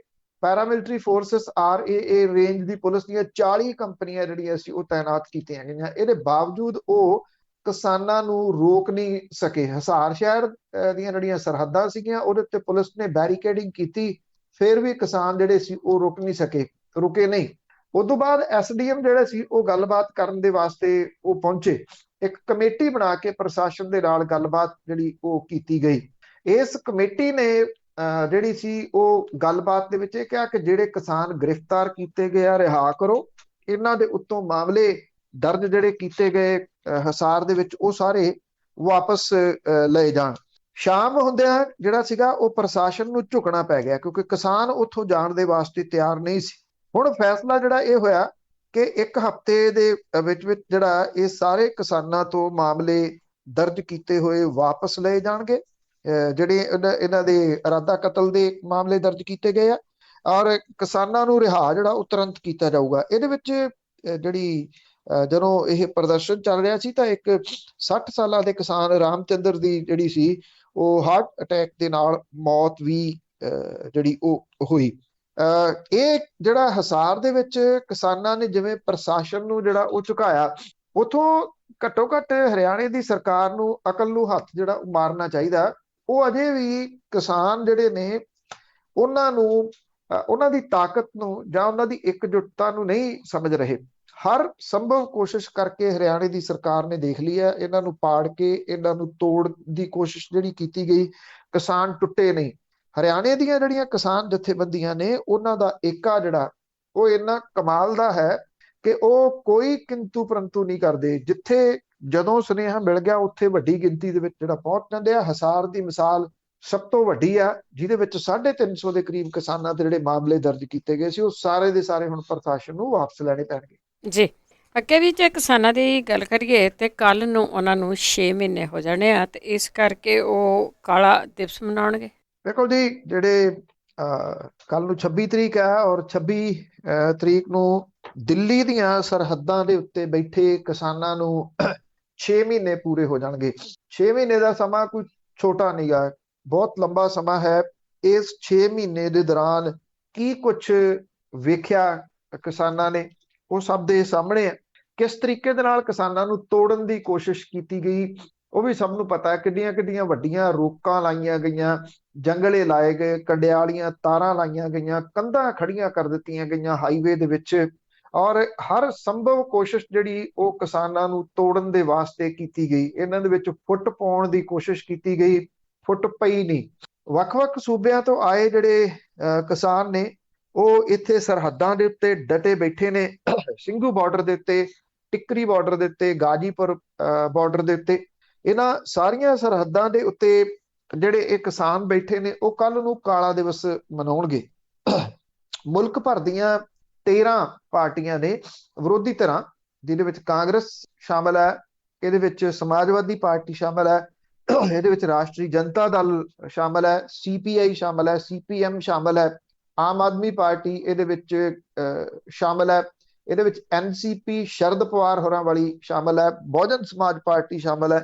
ਇਹਨਾਂ ਸਾਰੀਆਂ ਸਿਆਸੀ ਪਾਰਟੀਆਂ ਨੇ, ਵਿਰੋਧੀ ਧਿਰਾਂ ਨੇ, ਇਸ ਕਾਲੇ ਦਿਨ ਦਾ ਕਿਸਾਨਾਂ ਦੇ ਹੱਕ ਦੇ ਵਿੱਚ ਖੜੇ ਹੋਣ ਦਾ ਫੈਸਲਾ ਜਿਹੜਾ ਉਹ ਕੀਤਾ। ਵਿਰੋਧੀ ਧਿਰਾਂ ਜਿਹੜੀਆਂ ਖੁਦ ਹਾਸ਼ੀਏ ਦੇ ਉੱਤੇ ਚਲੇ ਗਈਆਂ ਨੇ, ਉਹ ਇਕਜੁੱਟਤਾ ਕਰਨ ਦੀ ਕੋਸ਼ਿਸ਼ ਕਰ ਰਹੀਆਂ ਨੇ। ਕਿਤੇ ਨਾ ਕਿਤੇ ਕਿਸਾਨ ਅੰਦੋਲਨ ਉਹਨਾਂ ਨੂੰ ਇੱਕ ਸਟੇਜ ਤਾਂ ਪ੍ਰੋਵਾਈਡ ਕਰ ਰਿਹਾ। ਇਹਨਾਂ ਪਾਰਟੀਆਂ ਨੇ ਇਸੇ ਕਰਕੇ ਕਾਲਾ ਦਿਵਸ ਜਿਹੜਾ ਉਹਦੀ ਸਪੋਰਟ ਕੀਤੀ ਹੈ। ਕੱਲ ਨੂੰ ਕਿਸਾਨਾਂ ਨੇ ਥਾਂ ਥਾਂ ਦੇ ਉੱਤੇ ਰੋਸ ਮੁਜ਼ਾਹਰੇ ਕਰਨ ਦਾ ਸੱਦਾ ਦਿੱਤਾ। ਕਿਸਾਨ ਇਹ ਕਹਿੰਦੇ ਨੇ ਕਿ ਪੰਜਾਬ, ਹਰਿਆਣਾ, ਉੱਤਰ ਪ੍ਰਦੇਸ਼, ਉੱਤਰਾਖੰਡ, ਰਾਜਸਥਾਨ ਸੜੇ ਸਾਰੇ ਰਾਜਾਂ ਦੇ ਵਿੱਚ ਸੰਯੁਕਤ ਮੋਰਚੇ ਦੇ ਇਸ ਸੱਦੇ ਨੂੰ ਜਿਹੜਾ ਉੱਥੇ ਲਾਗੂ ਕਰਾਉਣ ਦੇ ਵਾਸਤੇ ਸਰਕਾਰ ਦੀਆਂ ਅਰਥੀਆਂ ਤੇ ਪੁਤਲੇ ਫੂਕੇ ਜਾਣਗੇ। ਇਹ ਕਿਹਾ ਗਿਆ ਕਿ ਜਿੰਨੇ ਘਰਾਂ ਦੇ ਉੱਤੇ, ਮੋਟਰਾਂ ਦੇ ਉੱਤੇ ਆਵਾਜਾਈ ਲਈ ਵਰਤੇ ਜਾਂਦੇ ਜਿਹੜੇ ਪ੍ਰਾਈਵੇਟ ਵਹੀਕਲ ਨੇ, ਉਹਨਾਂ ਦੇ ਉੱਤੇ ਰੋਸ ਦੇ ਵਜੋਂ ਕੱਲ ਨੂੰ ਕਾਲੇ ਝੰਡੇ ਲਾਏ ਜਾਣ। ਡਾਕਟਰ ਦਰਸ਼ਨਪਾਲ ਹੋਰਾਂ ਨੇ ਇਹ ਗੱਲ ਕਹੀ ਹੈ ਕਿ ਇਹਨੂੰ ਕਾਲਾ ਝੰਡਾ ਦਿਵਸ ਵਜੋਂ ਜਿਹੜਾ ਉਹ ਮਨਾਇਆ ਜਾਵੇ। ਔਰ ਇਹ ਕਿਹਾ ਗਿਆ ਕਿ ਇਹਦੇ ਵਿੱਚ ਸਮੁੱਚੇ ਲੋਕ ਜਿਹੜੇ ਉਹ ਸ਼ਾਮਲ ਹੋਣ। ਵੱਖ-ਵੱਖ ਜਿਹੜੀਆਂ ਜਥੇਬੰਦੀਆਂ ਨੇ, ਜਿਹਦੇ ਵਿੱਚ ਮਜ਼ਦੂਰਾਂ ਦੀਆਂ ਜਥੇਬੰਦੀਆਂ ਨੇ, ਉਹ ਵੀ ਇਹਦੇ ਵਿੱਚ ਸ਼ਾਮਲ ਹੋ ਰਹੀਆਂ ਨੇ। ਇਹਦੇ ਵਿੱਚ ਸਟੂਡੈਂਟ ਯੂਨੀਅਨ ਵੀ ਸ਼ਾਮਲ ਨੇ, ਸਾਹਿਤਕਾਰ, ਰੰਗਕਰਮੀ, ਟਰਾਂਸਪੋਰਟਰ ਜਿਹੜੇ ਉਹ ਵੀ ਇਸ ਦਿਨ ਇਹਦੇ ਵਿੱਚ ਸ਼ਾਮਲ ਹੋ ਰਹੇ ਨੇ। ਕੱਲ ਦਾ ਦਿਨ ਜਿਹੜਾ ਉਹ ਬੜਾ ਕੁਝ ਤੈਅ ਕਰੂਗਾ, ਕਿਉਂਕਿ ਇੱਕ ਤਾਂ ਜਿਹੜਾ ਇਹ ਅੰਦੋਲਨ ਜਿਹਨੂੰ 6 ਮਹੀਨੇ ਹੋਣ ਜਾ ਰਹੇ ਆ, ਇਹਦੇ ਵਿੱਚ 5 ਰਾਜਾਂ ਦੇ ਵਿੱਚ ਚੋਣਾਂ ਹੋਈਆਂ। ਖਾਸ ਤੌਰ ਦੇ ਉੱਤੇ ਪੱਛਮੀ ਬੰਗਾਲ ਦੇ ਵਿੱਚ ਜਿਵੇਂ ਭਾਰਤੀ ਜਨਤਾ ਪਾਰਟੀ ਨੂੰ ਮੂੰਹ ਦੀ ਖਾਣੀ ਪਈ। ਉੱਤਰ ਪ੍ਰਦੇਸ਼ ਦੇ ਵਿੱਚ ਨਿਗਮ ਤੇ ਜਿਹੜੀਆਂ ਸਰਪੰਚੀ ਦੀਆਂ ਚੋਣਾਂ ਹੋਈਆਂ, ਉਹਦੇ ਵਿੱਚ ਭਾਰਤੀ ਜਨਤਾ ਪਾਰਟੀ ਨੂੰ ਮੂੰਹ ਦੀ ਖਾਣੀ ਪਈ। ਉੱਤਰ ਪ੍ਰਦੇਸ਼ ਦੇ ਵਿੱਚ ਅਗਲੇ ਵਰੇ ਦੇ ਸ਼ੁਰੂਆਤ ਦੇ ਵਿੱਚ ਵਿਧਾਨ ਸਭਾ ਦੀਆਂ ਚੋਣਾਂ ਹੋ ਰਹੀਆਂ ਨੇ। ਉੱਤਰ ਪ੍ਰਦੇਸ਼ ਤੇ ਉੱਤਰਾਖੰਡ ਬੜਾ ਅਹਿਮ ਹੈ ਭਾਰਤੀ ਜਨਤਾ ਪਾਰਟੀ ਦੇ ਵਾਸਤੇ। ਕਿਸਾਨਾਂ ਨੇ ਪਹਿਲਾਂ ਹੀ ਚਿੱਠੀ ਲਿਖ ਕੇ ਇਹ ਗੱਲ ਕਹਿ ਦਿੱਤੀ ਹੋਈ ਹੈ ਕਿ ਸਾਡਾ ਅਗਲਾ ਜਿਹੜਾ ਪੜਾਅ ਆ, ਉੱਤਰ ਪ੍ਰਦੇਸ਼ ਤੇ ਉੱਤਰਾਖੰਡ ਦੀਆਂ ਵਿਧਾਨ ਸਭਾ ਦੀਆਂ ਚੋਣਾਂ ਤੋਂ ਪਹਿਲਾਂ ਉੱਥੇ ਜਾ ਕੇ ਲੋਕਾਂ ਨੂੰ ਕੇਂਦਰ ਦੀ ਸਰਕਾਰ ਪ੍ਰਤੀ ਦੱਸਣਾ ਤੇ ਲੋਕਾਂ ਨੂੰ ਲਾਮਬੰਦ ਕਰਨਾ ਹੋਊਗਾ। ਭਾਰਤੀ ਜਨਤਾ ਪਾਰਟੀ ਤੇ RSS ਦੇ ਆਗੂਆਂ ਦੀਆਂ ਲਗਾਤਾਰ ਮੀਟਿੰਗਾਂ ਦਿੱਲੀ ਦੇ ਵਿੱਚ ਚੱਲ ਰਹੀਆਂ ਨੇ ਕਿ ਭਾਰਤੀ ਜਨਤਾ ਪਾਰਟੀ ਦੀ ਛਵੀ, ਪ੍ਰਧਾਨ ਮੰਤਰੀ ਦੀ ਛਵੀ ਤੇ ਉੱਤਰ ਪ੍ਰਦੇਸ਼ ਦੇ ਮੁੱਖ ਮੰਤਰੀ ਦੀ ਛਵੀ ਕਿਵੇਂ ਸੁਧਾਰੀ ਜਾਵੇ, ਜਿਹੜੀ ਕਿ ਇਸ ਕਰੋਨਾ ਕਾਲ ਦੇ ਵਿੱਚ ਬੁਰੇ ਤਰੀਕੇ ਦੇ ਨਾਲ ਬਣੀ ਬਣਾਈ ਜਿਹੜੀ ਉਹਨਾਂ ਦੀ ਖੇਡ ਵਿਗੜ ਗਈ ਹੋਈ ਹੈ। ਉਹਨਾਂ ਦੀ ਜਿੱਦ ਹੈ ਕਿ ਉਹ ਅਜੇ ਵੀ ਹਰ ਚੀਜ਼ ਨੂੰ ਇਗਨੋਰ ਕਰ ਰਹੇ ਆ। ਜਿਵੇਂ ਕਿਸਾਨਾਂ ਨੇ ਚਿੱਠੀ ਵੀ ਲਿਖੀ ਆ, ਉਹਦਾ ਕੋਈ ਜਵਾਬ ਦੇਣ ਦੇ ਵਾਸਤੇ ਕੋਈ ਭਾਰਤੀ ਜਨਤਾ ਪਾਰਟੀ ਦਾ ਆਗੂ, ਪ੍ਰਧਾਨ ਮੰਤਰੀ ਤਾਂ ਛੱਡੋ, ਕਿਸੇ ਨੇ ਉਹਦਾ ਜ਼ਿਕਰ ਤੱਕ ਨਹੀਂ ਕੀਤਾ ਵੀ ਕਿਸਾਨਾਂ ਨੇ ਕੋਈ ਚਿੱਠੀ ਜਿਹੜੀ ਉਹ ਲਿਖੀ ਆ। ਉਹ ਕੱਲ ਦੇ ਉੱਤੇ ਬਹੁਤ ਕੁਝ ਨਿਰਭਰ ਕਰਦਾ ਹੈ ਕਿ ਇਹ ਕਿਸ ਤਰ੍ਹਾਂ ਦਾ ਹੁੰਗਾਰਾ ਜਿਹੜਾ ਇਹਨੂੰ ਮਿਲਦਾ। ਔਰ ਬਹੁਤ ਵੱਡੇ ਪੱਧਰ ਦੇ ਉੱਤੇ ਮੁਲਕ ਭਰ ਦੇ ਵਿੱਚ ਹੁੰਗਾਰਾ ਮਿਲਣ ਦੀ ਆਸ ਹੈ। ਉਹਦਾ ਕਾਰਨ ਇਹ ਹੈ ਕਿ ਪਿਛਲੇ ਤਕਰੀਬਨ 20 ਦਿਨਾਂ ਤੋਂ ਜਿਸ ਕਿਸਮ ਦੇ ਨਾਲ ਲਾਸ਼ਾਂ ਹੀ ਲਾਸ਼ਾਂ ਚੁਫੇਰੇ ਦਿਸ ਰਹੀਆਂ ਨੇ, ਸਿਹਤ ਢਾਂਚਾ ਬਿਲਕੁਲ ਕੰਪਲੀਟ ਡਿੱਗ ਪਿਆ ਹੋਇਆ, ਨੰਗਾ ਹੋ ਗਿਆ, ਉਹਦੇ ਪ੍ਰਤੀ ਲੋਕਾਂ ਦੇ ਮਨਾਂ ਦੇ ਵਿੱਚ ਵੱਡਾ ਰੋਹ ਇਸ ਚੀਜ਼ ਦਾ ਚੱਲ ਰਿਹਾ। ਢਾਂਚਾ ਤੇ ਸਾਰਾ ਹੀ ਖਰਾਬ ਆ, ਢਾਂਚੇ ਦੇ ਵਿੱਚ ਤਾਂ ਕੱਖ ਵੀ ਹੈ ਨਹੀਂ। ਅੱਗੇ ਪੰਜਾਬ ਕਾਂਗਰਸ ਦੀ ਜੇ ਗੱਲ ਕਰੀਏ ਤਾਂ ਖਾਨਾ ਜੰਗੀ ਉਸੇ ਤਰ੍ਹਾਂ। ਕਾਂਗਰਸ ਦੇ ਜਿਹੜੇ ਇਹ ਆਗੂ ਨੇ, ਬੇਸ਼ੱਕ ਉਹਨਾਂ ਨੂੰ ਇਹ ਸੁਨੇਹਾ ਤਾਂ ਦਿੱਤਾ ਗਿਆ ਸੀਗਾ ਕਿ ਕਾਂਗਰਸ ਹਾਈ ਕਮਾਂਡ ਜਿਹੜੀ ਆ ਉਹ ਇਹਦੇ ਵਿੱਚ ਦਖਲ ਦੇਊਗੀ। ਕਦੋਂ ਦਖਲ ਦੇਊਗੀ ਇਹ ਨਹੀਂ ਕੁਝ ਵੀ ਪਤਾ। ਜਿਸ ਤਰੀਕੇ ਦੇ ਨਾਲ 2 ਦਿਨ ਸ਼ਾਂਤੀ ਰਹੀ, ਪਰ ਇਹਨਾਂ ਆਗੂਆਂ ਨੇ ਇੱਕ ਵਾਰੀ ਫੇਰ ਇਹ ਦੱਸਣ ਦੀ ਕੋਸ਼ਿਸ਼ ਕੀਤੀ ਆ ਕਿ ਉਹ ਚੁੱਪ ਕਰਕੇ ਨਹੀਂ ਬੈਠੇ। ਪ੍ਰਗਟ ਸਿੰਘ ਦੇ ਘਰ ਦੇ ਵਿੱਚ ਇਹ ਮੀਟਿੰਗ ਹੋਈ। ਸੁਖਜਿੰਦਰ ਸਿੰਘ ਰੰਧਾਵਾ, ਚਰਨਜੀਤ ਸਿੰਘ ਚੰਨੀ, ਤੇ ਬਾਕੀ ਜਿਹੜੇ ਐਮਐਲਏ ਸੀਗੇ ਉਹ ਇਸ ਮੀਟਿੰਗ ਦੇ ਵਿੱਚ ਸ਼ਾਮਲ ਹੋਏ। ਇਹ ਵੀ ਪਤਾ ਲੱਗਾ ਕਿ ਜਿਹੜੇ ਕਾਂਗਰਸ ਦੇ ਪ੍ਰਧਾਨ ਨੇ ਸੁਨੀਲ ਜਾਖੜ, ਉਹ ਦਿੱਲੀ ਗਏ ਨੇ। ਕਾਂਗਰਸ ਹਾਈ ਕਮਾਂਡ ਨੇ ਉਹਨਾਂ ਨੂੰ ਸੱਦਿਆ। ਉੱਥੇ ਉਹ ਕੀ ਗੱਲਬਾਤ ਕਰਦੇ ਨੇ, ਕਿਸ ਤਰੀਕੇ ਦੇ ਨਾਲ ਹਾਈ ਕਮਾਂਡ ਇਹਦੇ ਵਿੱਚ ਦਖਲ ਦਿੰਦੀ ਹੈ, ਇਹ ਪਤਾ ਲੱਗੂਗਾ। ਜਿਹੜੇ ਬਹੁਤੇ ਆਗੂ ਸੀ ਉਹ ਤਾਂ ਬੋਲੇ ਨਹੀਂ, ਪ੍ਰਗਟ ਸਿੰਘ ਹੁਰੀ ਜ਼ਰੂਰ ਬੋਲੇ ਬਾਹਰ ਆ ਕੇ। ਅਸਲ ਦੇ ਵਿੱਚ ਜਿਹੜੇ ਇਥੋਂ ਐਮਐਲਏ ਨੇ ਇਥੋਂ ਪੰਜਾਬ ਦੇ ਵਿੱਚੋਂ ਧਮਾਨ ਸਾਹਿਬ, ਉਹਨਾਂ ਨੇ ਇੱਕ ਸਵਾਲ ਜਿਹੜਾ ਉਹ ਉਠਾਇਆ ਸੀਗਾ ਪਿਛਲੇ ਦਿਨਾਂ ਦੇ ਵਿੱਚ। ਇਹ ਗੱਲ ਆਖੀ ਸੀਗੀ ਕਿ ਸੁਰਜੀਤ ਧਮਾਨ ਹੋਰਾਂ ਨੇ, ਉਹ ਇਥੋਂ ਐਮਐਲਏ ਕਾਂਗਰਸ ਦੇ ਨੇ, ਉਹਨਾਂ ਨੇ ਇਹ ਕਿਹਾ ਸੀਗਾ ਕਿ ਜੇ 22 ਦੇ ਵਿੱਚ ਚੋਣਾਂ ਕੈਪਟਨ ਅਮਰਿੰਦਰ ਸਿੰਘ ਹੋਰਾਂ ਦੀ ਅਗਵਾਈ ਦੇ ਵਿੱਚ ਲੜੀਆਂ ਤੇ ਕਾਂਗਰਸ ਬੁਰੇ ਤਰੀਕੇ ਦੇ ਨਾਲ ਹਾਰ ਜੂਗੀ। ਇਹਦੇ ਉੱਤੇ ਸਹੀ ਪਾਈ ਹੈ ਪ੍ਰਗਟ ਸਿੰਘ ਹੋਰਾਂ ਨੇ। ਇਹ ਕਿਹਾ ਕਿ ਉਹ ਸੁਰਜੀਤ ਧਮਾਨ ਹੋਰਾਂ ਦੇ ਇਸ ਬਿਆਨ ਦੇ ਨਾਲ ਸਹਿਮਤ ਨੇ।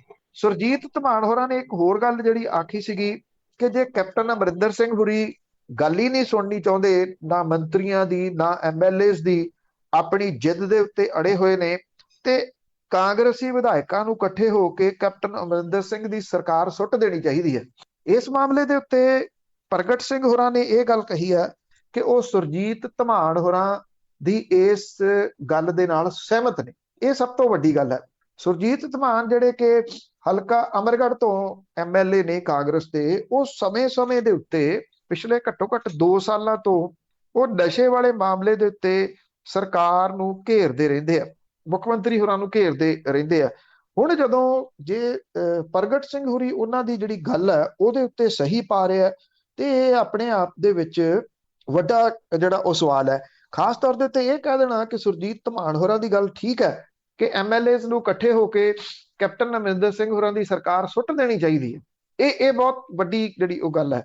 ਇਹਦੇ ਉੱਤੇ ਕੀ ਅੱਗੋਂ ਜਿਹੜੇ ਇਹ ਇਕੱਠੇ ਹੋ ਰਹੇ ਨੇ ਉਹ ਗਾਂਹ ਤੁਰਨਗੇ ਜਾਂ ਇਹਨੂੰ ਇਸ ਗੱਲ ਨੂੰ ਇੱਥੇ ਛੱਡਣਗੇ? ਇਹ ਕਾਂਗਰਸ ਹਾਈ ਕਮਾਂਡ ਦੇ ਵਾਸਤੇ ਸਿਰਦਰਦੀ ਤਾਂ ਬਣੀ ਹੋਈ ਹੈ। ਜਿਹੜੇ ਇਥੋਂ ਹਰੀਸ਼ ਰਾਵਤ ਹੋਰੀ ਲਾਏ ਗਏ ਸੀ ਪੰਜਾਬ ਮਾਮਲਿਆਂ ਦੇ ਇੰਚਾਰਜ, ਉਹ ਉੱਤਰਾਖੰਡ ਤੋਂ ਆਉਂਦੇ ਨੇ। ਸ਼ਾਇਦ ਹਰੀਸ਼ ਰਾਵਤ ਹੋਰਾਂ ਨੇ ਇਹ ਜੱਟਾਂ ਦੀ ਲੜਾਈ ਪਹਿਲੀ ਵਾਰੀ ਵੇਖੀ ਹੋਣੀ ਹੈ ਵੀ ਇੱਥੇ ਸਾਰੇ ਮੁੱਖ ਮੰਤਰੀ ਨੇ, ਕੋਈ ਘੱਟ ਨਹੀਂਗਾ। ਇਸ ਕਰਕੇ ਹਰੀਸ਼ ਰਾਵਤ ਹੋਰੀ, ਪਹਿਲਾਂ ਤਾਂ ਇਹ ਗੱਲ ਚੱਲਦੀ ਸੀ ਕਿ ਉਹ ਇਹਦੇ ਵਿੱਚ ਦਖਲ ਦੇਣਗੇ, ਹੁਣ ਲੱਗਦਾ ਨਹੀਂ ਹਰੀਸ਼ ਰਾਵਤ ਹੋਰਾਂ ਦੇ ਵੱਸ ਦੀ ਗੱਲ ਜਿਹੜੀ ਆ ਉਹ ਰਹਿ ਗਈ ਆ। ਹੁਣ ਵੱਸ ਦੀ ਕਿਹਦੇ ਰਹਿ ਗਈ ਆ, ਇਹ ਵੱਡਾ ਸਵਾਲ ਹੈ। ਬੇਸ਼ੱਕ ਇਸ ਵੇਲੇ ਕਾਂਗਰਸ ਦੇ ਪ੍ਰਧਾਨ ਸੋਨੀਆ ਗਾਂਧੀ ਹੋਰੀ ਨੇ, ਪਰ ਇਹਨੂੰ ਚਲਾ ਤਾਂ ਰਾਹੁਲ ਗਾਂਧੀ ਤੇ ਪ੍ਰਿੰਕਾ ਗਾਂਧੀ ਵਾਡਰਾ ਰਹੇ ਨੇ।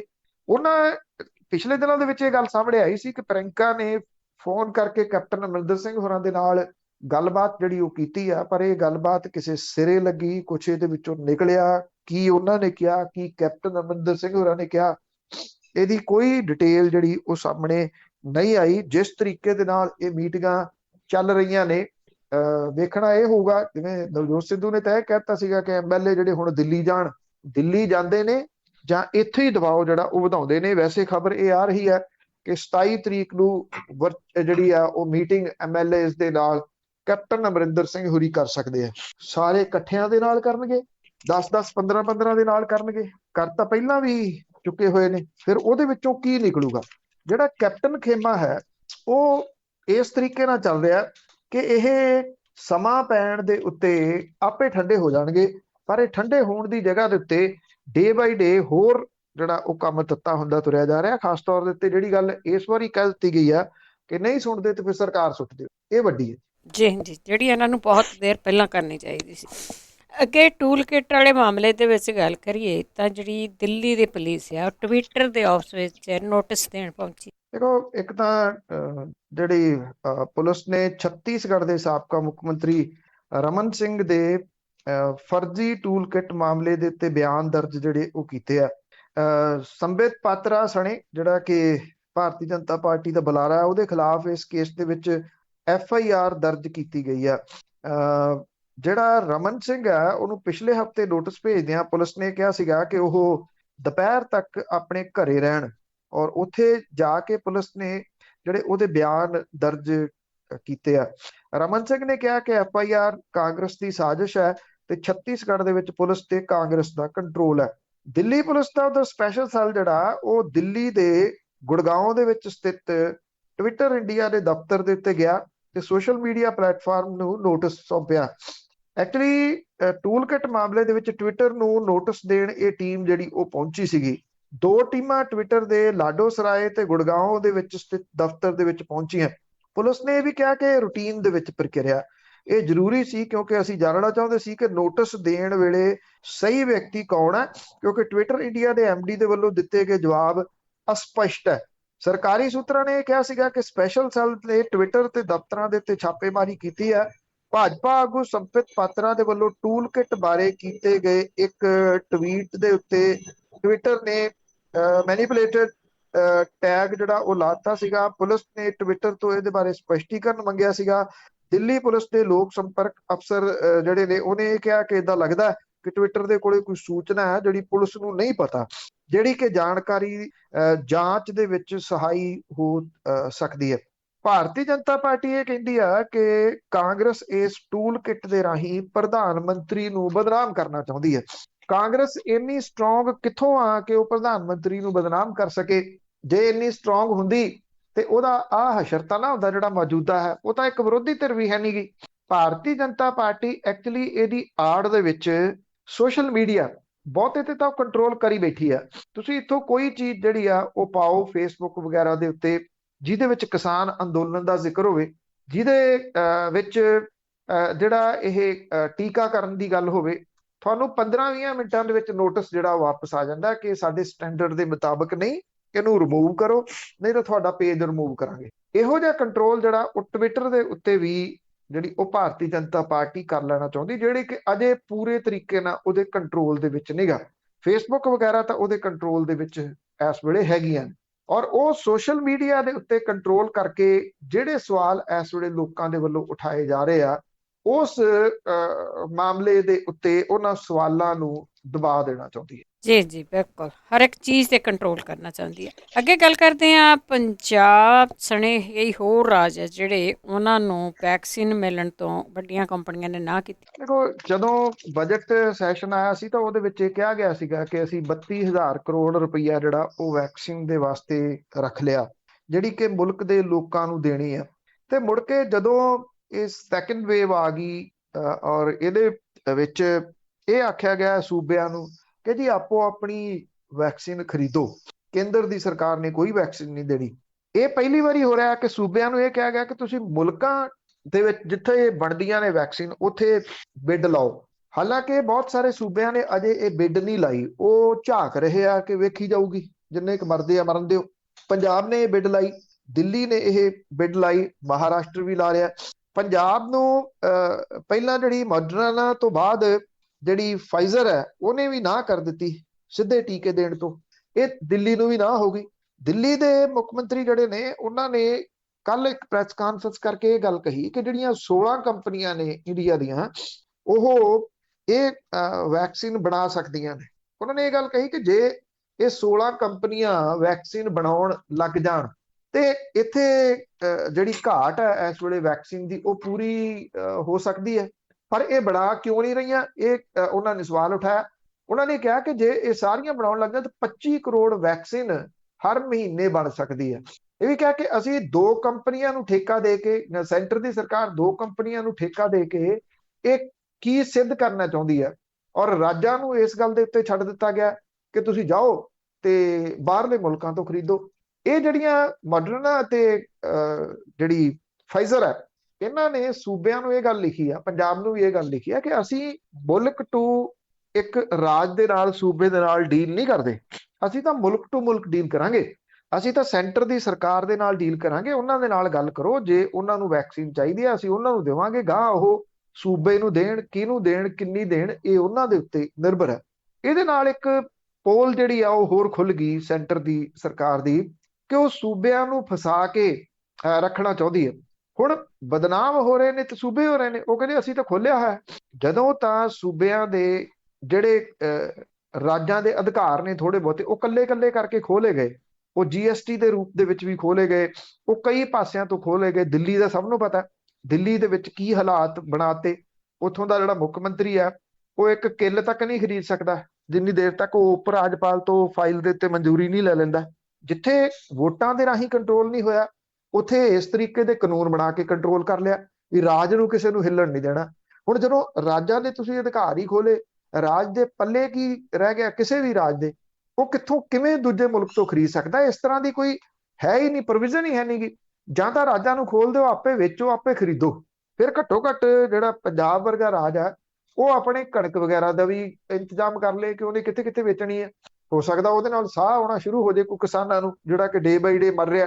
ਪਰ ਇਸ ਵੈਕਸੀਨ ਵਾਲੇ ਮਾਮਲੇ ਦੇ ਉੱਤੇ ਤਾਂ ਜਿਹੜੇ ਰਾਜ ਨੇ ਉਹ ਬੁਰੇ ਤਰੀਕੇ ਦੇ ਨਾਲ ਫਸ ਗਏ। ਉਹ ਕਰਨ ਤਾਂ ਕੀ ਕਰਨ? ਜਿਹੜੀਆਂ ਇੱਥੇ ਕੰਪਨੀਆਂ ਨੇ ਉਹਨਾਂ ਤੋਂ ਪੂਰੀ ਨਹੀਂ ਹੋ ਰਹੀ, ਕਹਿਤਾ ਬਾਹਰੋਂ ਖਰੀਦੋ। ਬਾਹਰ ਵਾਲੀਆਂ ਕੰਪਨੀਆਂ ਜਿਹੜੀਆਂ ਇਹ ਕਹਿੰਦੀਆਂ ਏਦਾਂ ਅਸੀਂ ਰਾਜ ਨਾਲ ਗੱਲ ਨਹੀਂ ਕਰਦੇ, ਮੁਲਕ ਨੂੰ ਆਖੋ ਸਾਡੇ ਨਾਲ ਗੱਲ ਕਰਨ, ਅਸੀਂ ਉਹਨਾਂ ਦੇ ਰਾਹੀਂ ਜਿਹੜਾ ਉਹ ਦੇਵਾਂਗੇ। ਇਹ ਜਿਹੜੇ ਜਵਾਬ ਆਏ ਨੇ ਪੰਜਾਬ ਨੇ ਸੈਂਟਰ ਨੂੰ ਭੇਜਦੇ ਆ, ਉਹ ਭੇਜੀ ਚਲੋ, ਉਹਨਾਂ ਨੇ ਕਿਹੜਾ ਕੋਈ ਇਹਦੇ ਉੱਤੇ ਜਵਾਬ ਦੇਣਾ ਜੀ, ਕਿਉਂਕਿ ਉੱਥੇ ਜਵਾਬਦੇਹੀ ਕਿਸੇ ਦੀ ਹੈ ਹੀ ਨਹੀਂ। ਬਿਲਕੁਲ ਜੀ, ਉੱਥੇ ਤਾਂ ਸਾਰਾ ਕੁਝ ਲੁਕੋਇਆ ਜਾ ਰਿਹਾ, ਉਹਨੇ ਕੀ ਜਵਾਬ ਤੇ। ਅੱਗੇ ਡੇਰਾ ਪ੍ਰੇਮੀਆਂ ਦੀ ਜੇ ਗੱਲ ਕਰਦੇ ਆ, ਉਹਨਾਂ ਦਾ ਰਿਮਾਂਡ ਲਿਆ ਸੀ ਪੁਲਿਸ ਨੇ, ਪਰ ਪੁਲਿਸ ਦੇ ਹੱਥ ਫਿਰ ਵੀ ਕੁਝ ਨਹੀਂ ਲੱਗਾ। ਦੇਖੋ ਜਿਹੜੀ ਇਸ ਵੇਲੇ ਸਿੱਟ ਹੈ ਉਹ ਜਾਂਚ ਦੇ ਵਿੱਚ ਲੱਗੀ ਹੋਈ ਹੈ। ਦੋ ਸਿੱਟ ਜਿਹੜੀਆਂ ਉਹ ਕੰਮ ਕਰ ਰਹੀਆਂ ਨੇ ਇਸ ਵੇਲੇ, ਤਿੰਨ ਨੇ ਬਣਾਈਆਂ ਹੋਈਆਂ ਟੋਟਲ, ਐਕਟਿਵ ਦੋ ਦਿਸਦੀਆਂ ਨੇ। ਇੱਕ ਤਾਂ ਬੇਅਦਬੀ ਵਾਲੇ ਕਾਂਡ ਦੇ ਉੱਤੇ ਤੇ ਦੂਜੀ ਕੋਟਕਪੂਰਾ ਕਾਂਡ ਦੇ ਉੱਤੇ। ਅਜੇ ਬਾਈਬਲ ਕਲਾਂ ਵਾਲੇ ਮਾਮਲੇ ਦੇ ਉੱਤੇ ਸਿੱਟ ਨੇ ਕੰਮ ਸ਼ੁਰੂ ਕਰਨਾ। ਬੇਅਦਬੀ ਮਾਮਲੇ ਦੇ ਵਿੱਚ ਡੇਰਾ ਪ੍ਰੇਮੀਆਂ ਦੇ 7 ਦਿਨ ਦੇ ਰਿਮਾਂਡ ਤੋਂ ਬਾਅਦ ਸਿੱਟ ਨੇ ਪਾੜੇ ਗਏ ਪੱਤਰੇ ਤੇ ਜਿਲਦ ਬਰਾਮਦ ਨਹੀਂ ਕਰ ਸਕੀ ਜੀ। 16 ਮਈ ਨੂੰ ਸਿੱਟ ਨੇ ਅਦਾਲਤ ਦੇ ਵਿੱਚ ਲਿਖਤੀ ਤੌਰ ਦੇ ਉੱਤੇ ਦਾਅਵਾ ਕੀਤਾ ਸੀ ਕਿ ਗੁਰੂ ਗ੍ਰੰਥ ਸਾਹਿਬ ਦੇ ਪਾੜੇ ਗਏ 100 ਪੱਤਰੇ ਡੇਰਾ ਪ੍ਰੇਮੀਆਂ ਦੇ ਵੱਲੋਂ ਪਿੰਡ ਹਰੀਨੌ ਦੇ ਵਿੱਚ ਖਿਲਾਰਨ ਦੀ ਸਕੀਮ ਸੀ। ਸਿੱਟ ਇਹ ਕਹਿੰਦੀ ਹੈ ਕਿ ਇਹ ਪੱਤਰੇ ਹੁਣ ਵੀ ਡੇਰਾ ਪ੍ਰੇਮੀਆਂ ਦੇ ਕੋਲੇ ਨੇ, ਪਰ ਇਹਨਾਂ ਦੀ ਬਰਾਮਦਗੀ ਨਹੀਂ ਹੋ ਸਕੀ।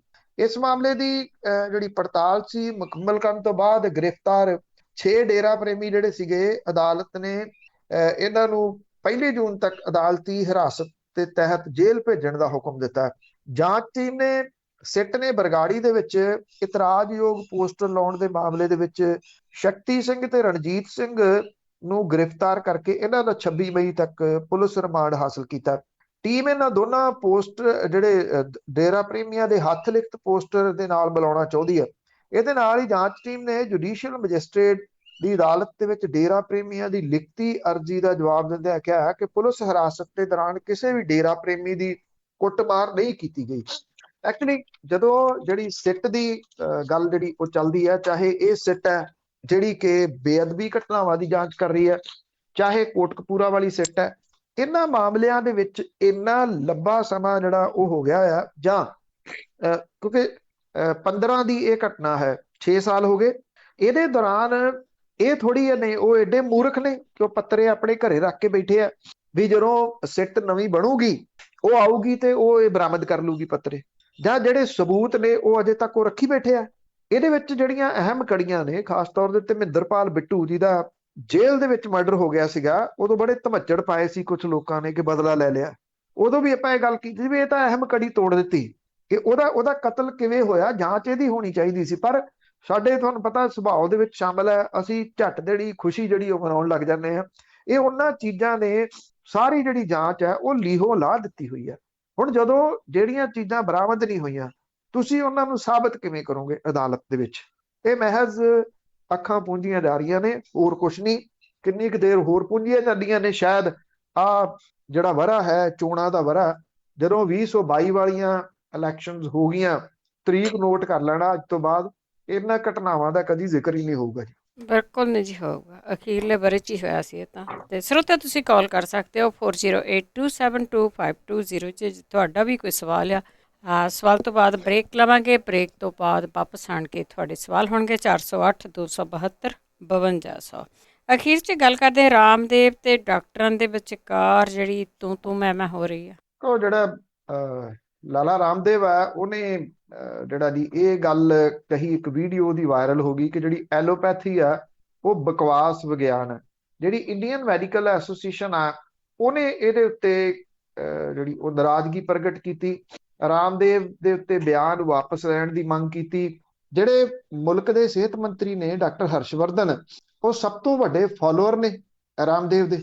ਜਿਹੜੀ ਉਹਦੀ ਦਵਾਈ ਕੋਰੋਨਿਲ, ਉਹਨੂੰ ਕੋਈ ਮਨਜ਼ੂਰੀ ਨਹੀਂ ਲਈ ਗਈ, ਕੋਈ ਕਿਸੇ ਜਗ੍ਹਾ ਤੋਂ ਪ੍ਰਮਾਣਿਤ ਦਵਾਈ ਨਹੀਂ। ਰਾਮਦੇਵ ਕਹਿੰਦਾ ਕਿ ਇਹ ਕਰੋਨਾ ਦੀ ਦਵਾਈ ਹੈ, ਕੋਈ ਹੋਰ ਨਹੀਂ, ਮੁਲਕ ਦਾ ਸਿਹਤ ਮੰਤਰੀ ਉਹਨੂੰ ਰਿਲੀਜ਼ ਕਰਨ ਦੇ ਵਾਸਤੇ ਗਿਆ ਔਰ ਉਹਨੂੰ ਉਹ ਰਿਲੀਜ਼ ਕਰਦਾ ਸੀ। ਜਦੋਂ ਉਹ ਸਿਹਤ ਮੰਤਰੀ ਖੁਦ ਫਸ ਗਿਆ, ਇੰਡੀਅਨ ਮੈਡੀਕਲ ਐਸੋਸੀਏਸ਼ਨ ਨੇ ਉਹਦੇ ਉੱਤੇ ਸਵਾਲ ਖੜੇ ਕਰਤੇ ਵੀ ਦੱਸੋ, ਜਵਾਬ ਦਿਓ। ਹੁਣ ਰਾਮਦੇਵ ਸਾਨੂੰ ਇਹ ਬਕਵਾਸ ਵਿਗਿਆਨ ਦੱਸਦਾ ਹੈ, ਇਸ ਵੇਲੇ ਡਾਕਟਰ ਨਰਸਿਸ ਜਿਹੜੇ ਨੇ ਉਹ ਤਾਂ ਸਿਰ ਧੜ ਦੀ ਬਾਜੀ ਲਾ ਰਹੇ ਆ ਲੋਕਾਂ ਨੂੰ ਬਚਾਉਣ ਦੇ ਵਾਸਤੇ, ਵੀ ਜੇ ਇਹ ਬਕਵਾਸ ਹੈ ਤੇ ਫਿਰ ਹਸਪੀਟਲ ਬੰਦ ਕਰ ਦਿਓ, ਪਤੰਜਲੀ ਦੇ ਸਟੋਰ ਖੋਲ ਦਿਓ। ਇਹਦੇ ਤੇ ਫਸੇ ਡਾਕਟਰ ਹਰਸ਼ਵਰਧਨ ਨੇ ਮਜਬੂਰ ਹੋ ਕੇ ਉਹਨੂੰ ਇਹ ਬਿਆਨ ਦੇਣਾ ਪਿਆ ਕਿ ਰਾਮਦੇਵ ਆਪਣੇ ਇਸ ਬਿਆਨ ਨੂੰ ਵਾਪਸ ਲਵੇ। ਰਾਮਦੇਵ ਦਾ ਸ਼ੁਰੂ ਤੋਂ ਕਰੈਕਟਰ ਜਿਹੜਾ ਉਹ ਇਦਾਂ ਦਾ ਰਿਹਾ। ਪਹਿਲਾਂ ਤਾਂ ਉਹ ਰਾਮਲੀਲਾ ਇਕੱਠ ਕਰਕੇ ਬਹਿ ਗਿਆ ਸੀ ਰਾਮਲੀਲਾ ਵਾਲੀ ਗਰਾਊਂਡ ਦੇ ਵਿੱਚ, ਬਹੁਤ ਵੱਡਾ ਇੱਕ ਕਾਗਜ਼ ਦੇ ਉੱਤੇ ਲਿਖ ਕੇ ਦਿਆ ਸੈਂਟਰ ਦੀ ਸਰਕਾਰ ਦੇ ਵਜ਼ੀਰਾਂ ਨੂੰ, ਉਦੋਂ ਦੀ ਕਾਂਗਰਸ ਵਾਲੀ ਨੂੰ, ਵੀ ਮੈਂ ਐਵੇਂ ਇਕੱਠ ਜਿਹਾ ਕਰੂੰਗਾ, ਉਹ ਮੈਨੂੰ ਕਰਨਾ ਪੈਣਾ ਤੇ ਮੁੜ ਕੇ ਮੈਂ ਉਹਨੂੰ ਆਪ ਹੀ ਸਮੇਟ ਦੂੰਗਾ। ਜਦੋਂ ਨਾ ਸਮੇਟਿਆ ਤੇ ਉਹਨਾਂ ਨੇ ਉਹ ਚਿੱਠੀ ਜਾਰੀ ਕਰਤੀ। ਪੁਲਿਸ ਜਦੋਂ ਗਈ ਫੰਡ ਦੇ ਵਾਸਤੇ, ਫਿਰ ਉੱਥੋਂ ਸਲਵਾਰ ਪਾ ਕੇ ਭੱਜ ਗਏ। ਤਾਂ ਹੁਣ ਜਿਹੜਾ ਇਹ ਬਿਆਨ ਦੇ ਕੇ ਉਹ ਖੁਦ ਫਸ ਗਿਆ, ਇਸ ਬਿਆਨ ਤੋਂ ਪਰਤਣਾ ਪੈਣਾ ਸੀ, ਪਰਤ ਗਿਆ ਵੀ ਮੈਂ ਆਪਣਾ ਬਿਆਨ ਜਿਹੜਾ ਵਾਪਸ ਲੈਣਾ। ਪਰ ਇੰਡੀਅਨ ਮੈਡੀਕਲ ਐਸੋਸੀਏਸ਼ਨ ਇੱਥੇ ਛੱਡਣ ਦੇ ਵਾਸਤੇ ਉਹਨੂੰ ਤਿਆਰ ਨਹੀਂ ਸੀ। ਚੈਨਲਾਂ ਦੇ ਉੱਤੇ ਬੈਠਾ ਭੱਦੀਆਂ ਟਿੱਪਣੀਆਂ ਅਜੇ ਵੀ ਡਾਕਟਰਾਂ ਤੇ ਨਰਸਾਂ ਦੇ ਬਾਰੇ ਕਰੀ ਜਾਂਦਾ। ਜਿਹੜਾ ਇੱਥੇ ਸਿਹਤ ਮੰਤਰੀ ਹੈ, ਅੱਜ ਕੱਲ ਹੈਗਾ ਗ੍ਰਹਿ ਮੰਤਰੀ ਆ, ਪਹਿਲਾਂ ਸਿਹਤ ਮੰਤਰੀ ਹੁੰਦਾ ਸੀ, ਅਨਿਲ ਵਿਜ ਹਰਿਆਣੇ ਦਾ, ਉਹਦਾ ਬਿਆਨ ਇੱਕ ਵੱਖਰਾ ਕਿ ਜਿਹੜੀ ਕੋਰੋਨਲ ਕਿੱਟ ਹੈ ਅਸੀਂ 1 ਲੱਖ ਅੱਧੇ ਮੁੱਲ ਦੇ ਉੱਤੇ ਪਤੰਜਲੀ ਤੋਂ ਖਰੀਦ ਲਈ ਹੈ। ਉਹ ਆਪਣਾ ਸਮਾਨ ਵੀ ਵੇਚੀ ਜਾਂਦਾ ਕਿਉਂਕਿ ਉਹ ਭਾਰਤੀ ਜਨਤਾ ਪਾਰਟੀ ਦਾ ਚਹੇਤਾ, ਇਸ ਕਰਕੇ ਹੋਣਾ ਹਾਣਾ ਤੁਹਾਨੂੰ ਕੁਛ ਨਹੀਂਗਾ। ਇਦਾਂ ਦੀਆਂ ਜਿਹੜੀਆਂ ਚੀਜ਼ਾਂ ਨੇ ਉਹ ਭਾਰਤੀ ਜਨਤਾ ਪਾਰਟੀ ਨੇ ਰੱਖੀਆਂ ਹੋਈਆਂ ਨੇ ਬੋਲਣ ਦੇ ਵਾਸਤੇ। ਹੁਣ ਉਹ ਦੁਬਾਰਾ ਤੋਂ ਫਿਰ ਡਾਕਟਰੀ ਕਿੱਤੇ ਦੇ ਉੱਤੇ ਸਵਾਲੀਆ ਚਿੰਨ੍ਹ ਜਿਹੜੇ ਉਹ ਖੜੇ ਕਰੀ ਜਾ ਰਿਹਾ। ਉਹ ਕਹਿੰਦਾ ਕਿ ਇਹ ਦੱਸਿਆ ਜਾਵੇ ਕਿ ਬਲੱਡ ਪ੍ਰੈਸ਼ਰ ਦਾ ਇਹਨਾਂ ਕੋਲੇ ਕੀ ਇਲਾਜ ਹੈ। ਉਹ ਇਹ ਵੀ ਕਹਿੰਦਾ ਕਿ ਥਾਇਰਾਇਡ ਦਾ ਇਹਨਾਂ ਕੋਲੇ ਕੀ ਇਲਾਜ ਹੈ, ਕੋਲੈਸਟਰੋਲ ਦਾ ਇਹਨਾਂ ਕੋਲੇ ਕੀ ਇਲਾਜ ਹੈ, ਅਸਥਮਾ ਦਾ ਇਹਨਾਂ ਦੇ ਕੋਲੇ ਕੀ ਇਲਾਜ ਹੈ, ਸ਼ੂਗਰ ਦਾ ਇਹਨਾਂ ਦੇ ਕੋਲੇ ਕੀ ਇਲਾਜ ਹੈ। ਉਹ ਮਤਲਬ ਕਿ ਕਹਿਣਾ ਇਹ ਚਾਹੁੰਦਾ ਕਿ ਇਹ ਜਿਹੜੀਆਂ ਬਿਮਾਰੀਆਂ ਨੇ ਇਹਨਾਂ ਸਾਰੀਆਂ ਦਾ ਇਲਾਜ ਮੇਰੇ ਕੋਲੇ ਆ। ਹੁਣ ਉਹਦੇ ਜਿਹੜੇ ਸਵਾਲ ਨੇ ਉਹ ਆਪਸ ਦੇ ਵਿੱਚ ਟਕਰਾਉਂਦੇ ਆ। ਇੱਕ ਪਾਸੇ ਤਾਂ ਉਹ ਕਹਿੰਦਾ ਕਿ ਜਿਹੜਾ ਪਹਿਲਾਂ ਯੋਗ ਹੁੰਦਾ ਸੀ ਇਹਦੇ ਨਾਲ ਕੰਨਾਂ ਲਾਤਾ, ਇਹਨੇ ਯੋਗਾ ਬਣਾਤਾ। ਇੱਕ ਪਾਸੇ ਤਾਂ ਉਹ ਕਹਿੰਦਾ ਕਿ ਯੋਗਾ ਦੇ ਵਿੱਚ ਹਰ ਬਿਮਾਰੀ ਦਾ ਇਲਾਜ ਸੰਭਵ ਹੈ। ਜੇ ਹਰੇਕ ਬਿਮਾਰੀ ਦਾ ਇਲਾਜ ਸੰਭਵ ਹੈ ਤੇ ਫਿਰ ਬੰਦਾ ਪੁੱਛਣ ਵਾਲਾ ਵੀ ਤੂੰ ਦਵਾਈਆਂ ਕਿਉਂ ਬਣਾ ਰਿਹਾ, ਫਿਰ ਤਾਂ ਦਵਾਈਆਂ ਦੀ ਲੋੜ ਨਹੀਂ, ਕੱਲਾ ਯੋਗ ਜਿਹੜਾ ਉਹ ਕਰ। ਇਹ ਕੰਟਰੋਵਰਸ਼ੀਅਲ ਪਹਿਲਾਂ ਵੀ ਜਿਹੜਾ ਰਿਹਾ, ਸਵਾਲ ਤਾਂ ਉੱਠਦੇ ਰਹੇ ਨੇ ਕਿ ਜਿਹੜੇ ਲੋਕਾਂ ਦੀਆਂ ਜਿਹੜੀਆਂ ਹੱਡੀਆਂ ਨੇ ਉਹਨਾਂ ਦੀ ਬਿੱਜ ਇਹਦੇ ਚ ਪਾਈ ਜਾਂਦੀ ਆ ਤੇ ਇਹ ਜਿਹੜੀ ਆ ਸ਼ਮਸ਼ਾਨ ਘਾਟਾਂ ਦੇ ਵਿੱਚੋਂ ਇਕੱਠੀ ਕਰਦੇ ਨੇ ਇਹਦੇ ਬੰਦੇ। ਉਹਦਾ ਜਵਾਬ ਤਾਂ ਅੱਜ ਤੱਕ ਕੋਈ ਨਹੀਂ ਆਇਆ। ਜਾਂ ਜਦੋਂ ਇਹਦੇ ਉੱਤੇ ਸਵਾਲ ਉੱਠੇ, ਅਨਿਲ ਵਿਜ ਵਰਗੇ ਲੋਕ ਜਿਹੜੇ ਨੇ ਉਹ ਆ ਕੇ ਉਹਨੂੰ ਬਚਾਉਣ ਦੇ ਵਾਸਤੇ ਖੜੇ ਹੋ ਜਾਂਦੇ ਆ। ਹੁਣ ਵੇਖਣਾ ਇਹ ਹੋਊਗਾ ਕਿ ਜਿਹੜੇ ਸਵਾਲ ਉੱਠੇ ਨੇ, ਜਿੱਥੇ ਇੰਡੀਅਨ ਮੈਡੀਕਲ ਐਸੋਸੀਏਸ਼ਨ ਦੇ ਨਾਲ ਉਹਦਾ ਸਿੱਧਾ ਪਿੱਛਾ ਪਿਆ, ਡਾਕਟਰ ਜਿਹੜੇ ਨੇ ਉਹ ਇਹਨੂੰ ਕਿਵੇਂ ਜਿਹੜਾ ਉਹ ਕਾਊਂਟਰ ਕਰਦੇ ਜੀ। ਤੇ ਸਰੋਤਿਆਂ ਨੇ ਅਸੀਂ ਇੱਕ ਬ੍ਰੇਕ ਤੋਂ ਬਾਅਦ ਤੁਹਾਡੇ ਸਵਾਲ ਹੋਣਗੇ। 4082725200 ਸਟੂਡੀਓ ਦਾ ਫੋਨ ਨੰਬਰ ਹੈ, ਇਸ ਦੇ ਉੱਤੇ ਤੁਸੀਂ ਕਾਲ ਕਰ ਸਕੋਗੇ ਇੱਕ ਬ੍ਰੇਕ ਤੋਂ ਬਾਅਦ। ਪੰਜਾਬੀ ਰੇਡੀਓ USA ਸੁਣ ਰਹੇ ਸਾਰੇ ਸਰੋਤਿਆਂ ਦਾ ਸਵਾਗਤ ਕਰਦੇ। ਤੁਸੀਂ ਜੁੜੇ ਹੋ ਪੰਜਾਬੀ ਰੇਡੀਓ USA ਪ੍ਰੋਗਰਾਮ ਖਬਰ ਤੇ ਨਜ਼ਰ। ਇਸ ਹਿੱਸੇ ਦੇ ਵਿੱਚ ਤੁਹਾਡੇ ਸਵਾਲ ਹੁੰਦੇ ਆ, ਕਾਲ ਕਰ ਸਕਦੇ ਹੋ। 4082725200 ਸਟੂਡੀਓ ਦਾ ਫੋਨ ਨੰਬਰ ਹੈ। ਸਾਡੇ ਨਾਲ ਦੁਆਰਾ ਜੁੜ ਚੁੱਕੇ ਨੇ ਬਲਤੇਜ ਪੰਨੂ ਜੀ, ਇੱਕ ਵਾਰੀ ਫਿਰ ਸਵਾਗਤ ਹੈ। ਮਿਹਰਬਾਨੀ ਜੀ, ਧੰਨਵਾਦ। ਸਾਡੇ ਨਾਲ ਜੁੜੇ ਹੋਏ ਨੇ ਰਾਜਵੰਤ ਜੀ, ਸਤਿ ਸ਼੍ਰੀ ਅਕਾਲ। ਹੈਲੋ, ਸਤਿ ਸ਼੍ਰੀ ਅਕਾਲ ਭੈਣ ਜੀ। ਸਤਿ ਸ਼੍ਰੀ ਅਕਾਲ। ਮੈਂ ਤਾਂ ਭਾਜੀ ਨੂੰ ਇਹੀ ਪੁੱਛਣਾ ਚਾਹੁੰਦਾ ਵੀ ਜੇ ਆਪਣੇ ਜਿੰਨੇ ਪੰਜਾਬ ਜਾਂ ਹਰਿਆਣੇ ਦੇ ਫੌਜੀ ਹੈ ਵੀ ਸਾਰੇ ਜੇ ਮੋਦੀ ਏਦਾਂ ਅੜਿਆ ਤਾਂ ਸਭ ਨੂੰ, ਮੇਰੇ ਖਿਆਲ ਦੇ ਵਿੱਚ ਤਾਂ ਇਹੀ ਹੈ, ਸਭ ਨੂੰ ਹਥਿਆਰ ਸੁੱਟ ਦੇਣੇ ਚਾਹੀਦੇ ਵੀ ਆ ਜਾ ਫਿਰ ਬਾਰਡਰ ਤੇ ਖੜ ਜਾ ਆ ਕੇ, ਜੇ ਤੂੰ ਨਹੀਂ ਮੰਨਦਾ ਤੇ ਅਸੀਂ ਵੀ ਘਰ ਨੂੰ ਚੱਲੇ। ਤੇ ਮੇਰੇ ਖਿਆਲ 'ਚ ਹਰ ਇੱਕ ਕਿਸਾਨ ਦਾ ਪੁੱਤ ਮੇਰੇ ਖਿਆਲ 'ਚ ਫੌਜੀ ਜ਼ਰੂਰ ਹੋਣਾ, ਪਿੰਡ 'ਚੋਂ 5-10 ਤਾਂ। ਇਹਦੇ ਬਾਰੇ ਕੀ ਭਾਜੀ ਦੀ ਰਾਏ? ਮੈਂ ਇਹ ਪੁੱਛਣੀ ਕਰਨਾ ਜੀ। ਥੈਂਕ ਯੂ, ਮਿਹਰਬਾਨੀ। ਦੇਖੋ, ਜਿਹੜੀ ਫੋਰਸ ਹੈ, ਫੌਜ ਹੈ ਜਾਂ ਬਾਕੀ ਜਿਹੜੀਆਂ ਫੋਰਸਸ ਨੇ, ਇਹ ਬਹੁਤ ਜਾਬਤੇ ਦੇ ਵਿੱਚ ਰਹਿਣ ਵਾਲੀਆਂ ਜਿਹੜੀਆਂ ਉਹ ਫੋਰਸਸ ਨੇ। ਇਸ ਤਰ੍ਹਾਂ ਦੀ ਜਿਹੜੀ ਚੀਜ਼ ਹੈ ਨਾ, ਮੁੜ ਕੇ ਕਿਹਨੇ ਪੁੱਛਣਾ? ਤੁਹਾਨੂੰ ਯਾਦ ਹੈ ਕਿ 1984 ਦੇ ਵਿੱਚ ਵਿਸ਼ਵ ਦੇ ਇੱਕ ਪ੍ਰਸਿੱਧ ਰੇਡੀਓ ਚੈਨਲ ਦੇ ਉੱਤੇ ਇਸ ਤਰ੍ਹਾਂ ਦਾ ਸੁਨੇਹਾ ਦਿੱਤਾ ਸੀ ਪ੍ਰਕਾਸ਼ ਸਿੰਘ ਬਾਦਲ ਹੋਰਾਂ ਨੇ। ਉਹ ਕਦੀ ਧਰਮੀ ਫੌਜੀਆਂ ਦੀ ਕਿਸੇ ਨੇ ਸਾਰ ਲਈ ਹੈ ਜੀ ਕਿ ਉਹ ਕਿੱਥੇ ਨੇ ਅੱਜ, ਉਹਨਾਂ ਦੇ ਪਰਿਵਾਰਾਂ ਦਾ ਕੀ ਬਣਿਆ, ਉਹ ਕਿਸ ਤਰੀਕੇ ਨਾਲ ਰਹਿ ਰਹੇ ਆ, ਉਹਨਾਂ ਦੇ ਬੱਚਿਆਂ ਦਾ ਅੱਗੋਂ ਜਿਹੜਾ ਜੀ ਉਹ ਕੀ ਬਣਿਆ? ਪੁੱਛਿਆ ਜੀ ਕਿਸੇ ਨੇ?